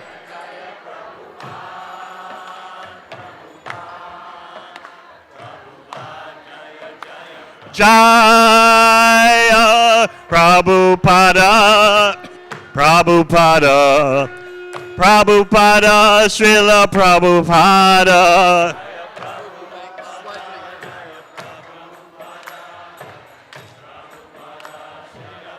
Jai Jai Prabhupada, Prabhupada, Prabhupada, Jai Prabhupada.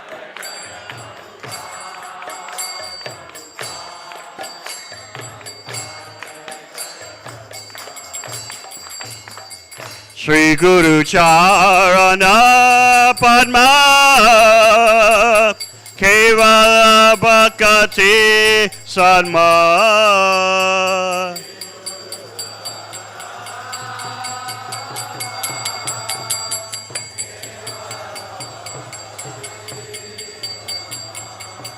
Shri Guru Charana Padma Kevala Bhakati Sadma.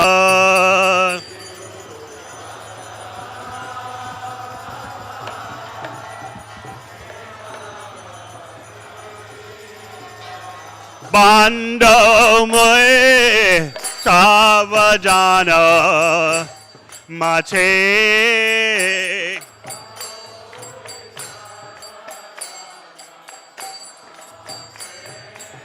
Bando mui savajana mate.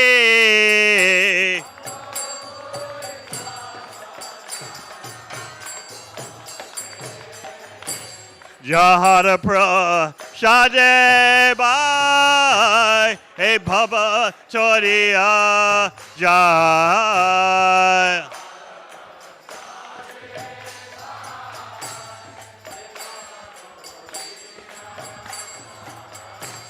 Jahara pra shade bai hey baba choriya jai.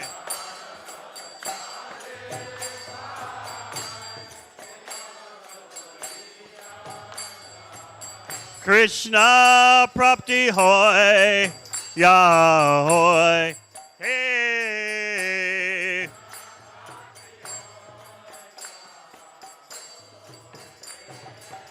Krishna prapti hoy, ya hoy, hey.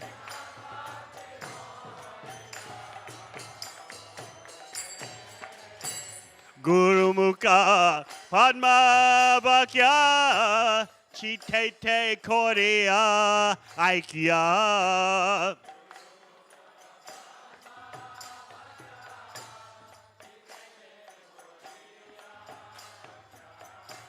Guru Mukha Padma Vakya Chitete Korea Aikya.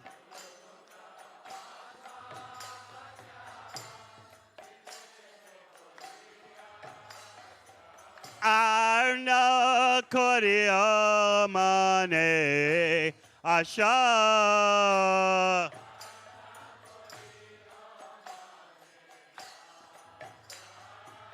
Arna Korea Mane Asha.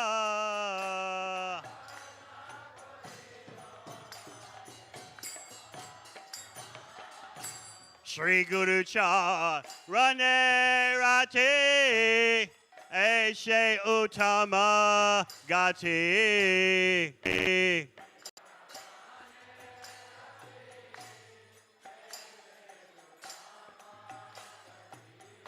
Shri Guru Cha Rane Rati Eshe Utama Gati.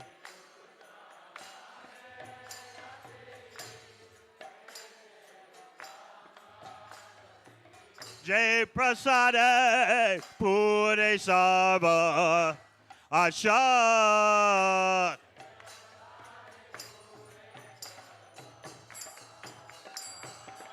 Jai Prasade Pure Sarva Asha.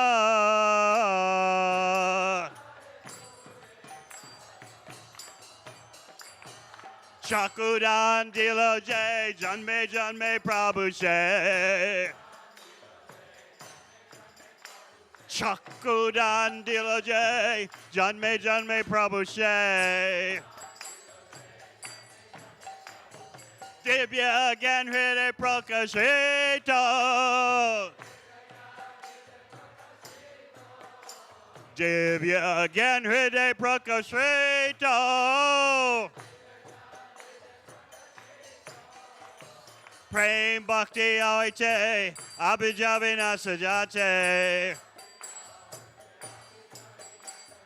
Prem Bhakti Aite Abhijavina Sajate. Vede Gajahara Charito. Vede Gajahara Charito. Shri Guru Karuna Sindhu Atmajanara Bandhu. Shri Guru Karuna Sindhu Atmajanara Bandhu. Lokanath Lokera Jivana. Lokanath Lokera Jivana. Ha ha Prabhu Koidaya Deo Mare Padachaya. Ha Prabhu Koidaya Deo Mare Padachaya.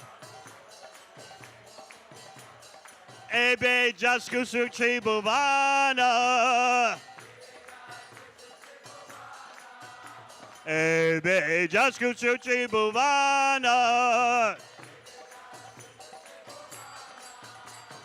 Ha Prabhu Koradoya Deho Mare Padachaya.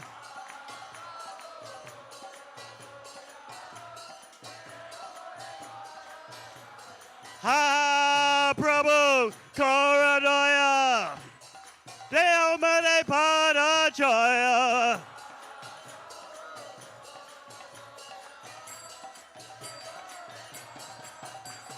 Ebe Jasku Suchi Bhuvana. Srila Prabhupada Patita Pavana. Ha Prabhu Karadoya Deho Mare Padachaya.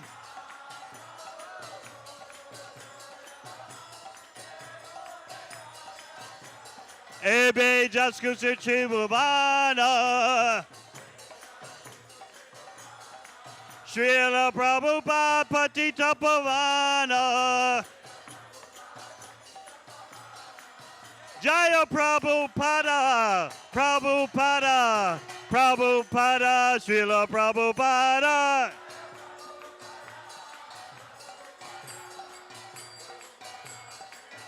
Jai Jai Prabhupada, Prabhupada, Prabhupada, Jai Prabhupada.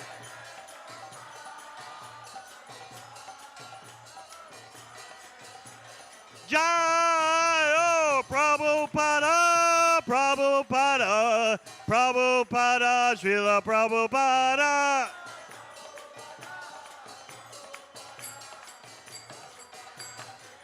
Jai Jai Prabhupada, Prabhupada, Prabhupada, Jai Prabhupada.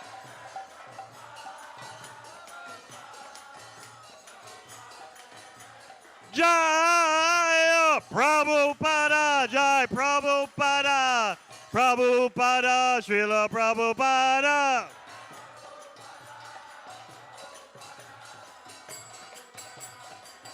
Jai Jai Prabhupada, Prabhupada, Prabhupada, Jai Prabhupada.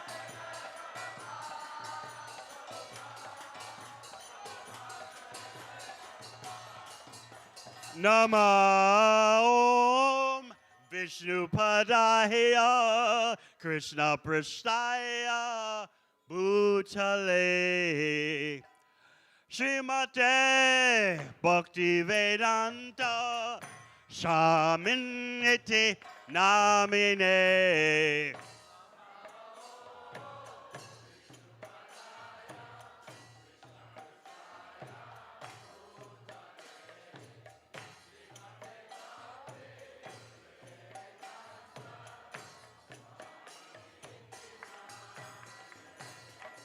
Namaste Saraswati Deve Gauravani Pachadine Nivishesha Shunyavahari Paschacha Desha Tarine.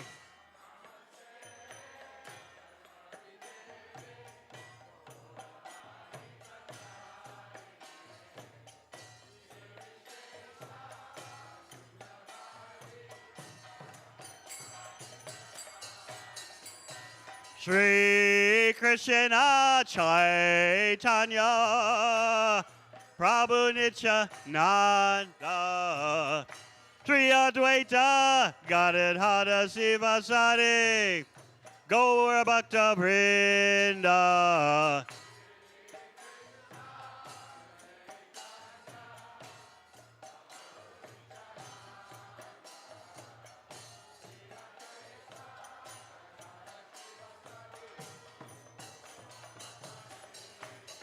Jaya Shri Krishna Chaitanya Prabhu Nityananda Shri Advaita Gadadhara Sivasadi Gaura Bhakta Vrinda.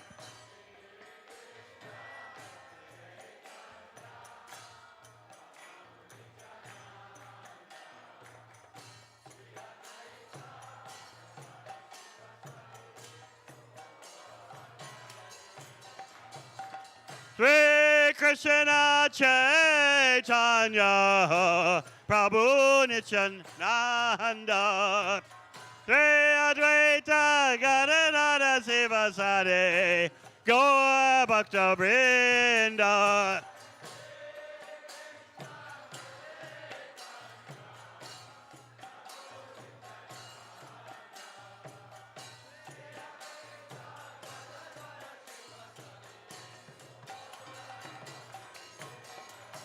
Hare Krishna, Hare Krishna, Krishna Krishna, Hare Hare. Hare Rama, Hare Rama, Rama Rama, Hare Hare.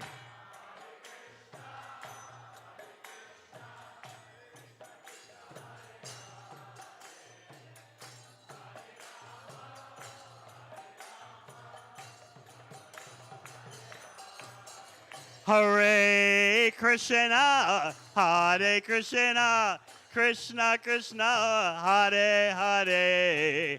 Hare Rama, Hare Rama, Rama Rama, Hare Hare.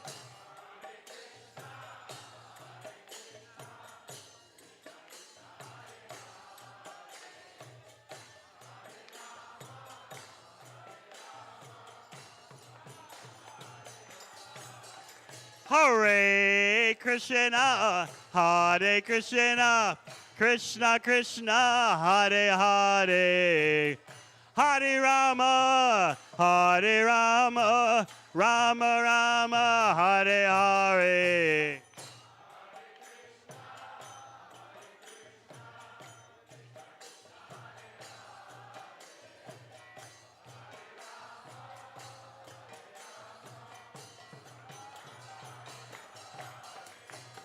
Hare Krishna, Hare Krishna, Krishna Krishna, Hare Hare. Hare Rama, Hare Rama, Rama Rama, Hare Hare.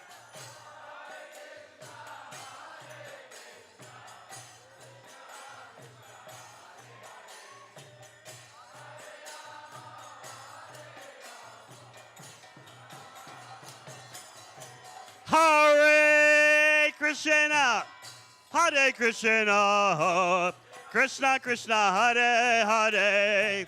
Hare Rama, Hare Rama, Rama Rama, Hare Hare.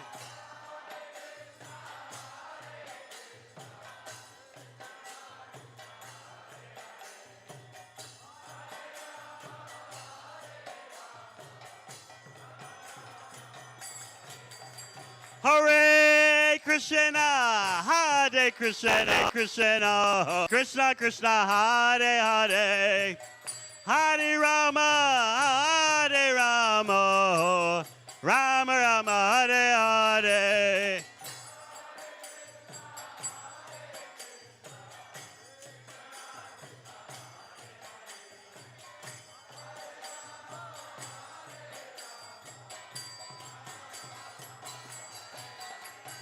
Hare Krishna, Hare Krishna, Krishna Krishna, Hare Hare. Hare Rama, Hare Rama, Rama Rama, Hare Hare.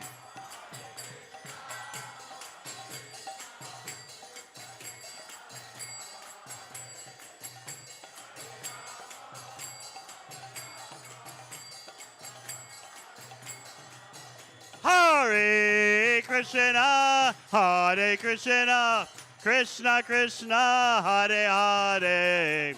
Hare Rama, Hare Rama, Rama Rama, Hare Hare.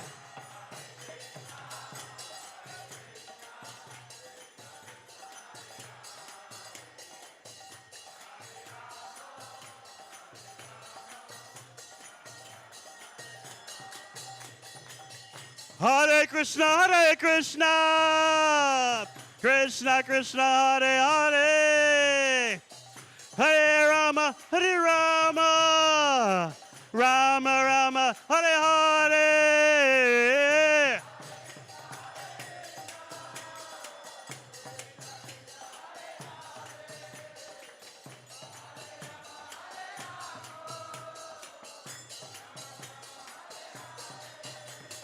Hare Krishna,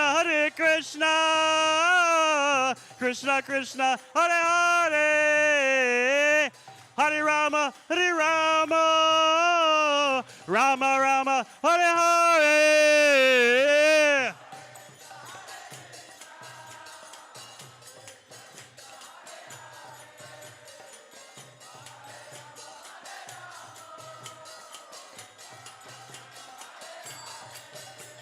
Hare Krishna, Krishna Krishna, Hare Hare, Hare Rama, Rama Rama, Hare Hare.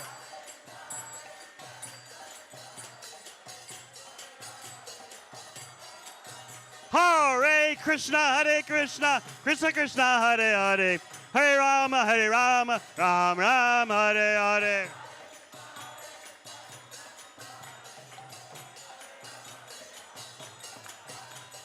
Hare Krishna, Krishna Krishna, Hare Hare, Hare Rama, Rama Rama, Hare Hare.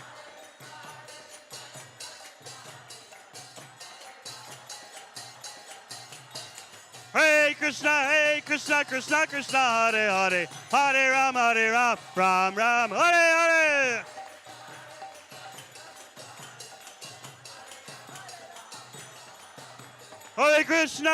Hare Krishna, Krishna Krishna, Hare Hare, Hare Rama, Rama Rama, Hare Hare.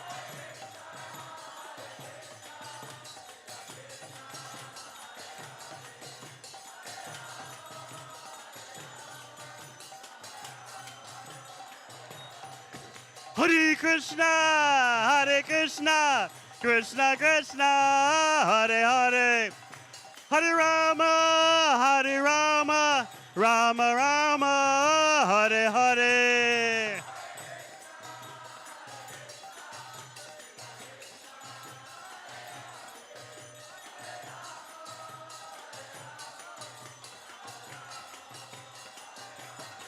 Hare Krishna, Krishna Krishna, Hare Hare,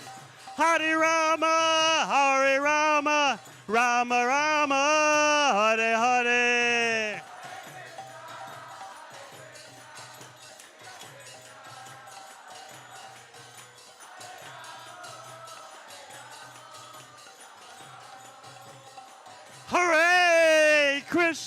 Hare Krishna, Krishna Krishna, Hare Hare, Hare Rama, Rama Rama, Hare Hare.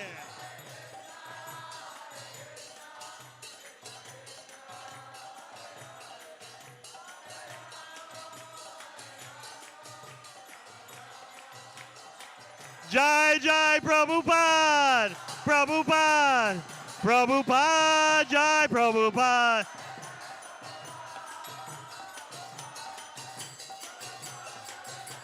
Jai, oh Prabhupada, Prabhupada, Prabhupada, Srila Prabhupada.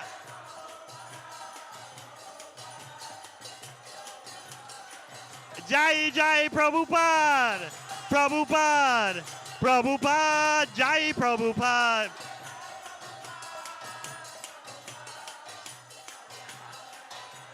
Jai, oh Prabhupada, Prabhupada, Prabhupada, Srila Prabhupada.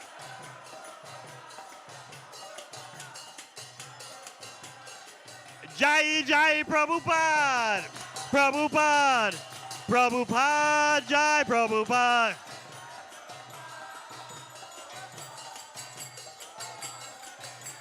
Jai O Prabhupada, Prabhupada, Prabhupada, Srila Prabhupada.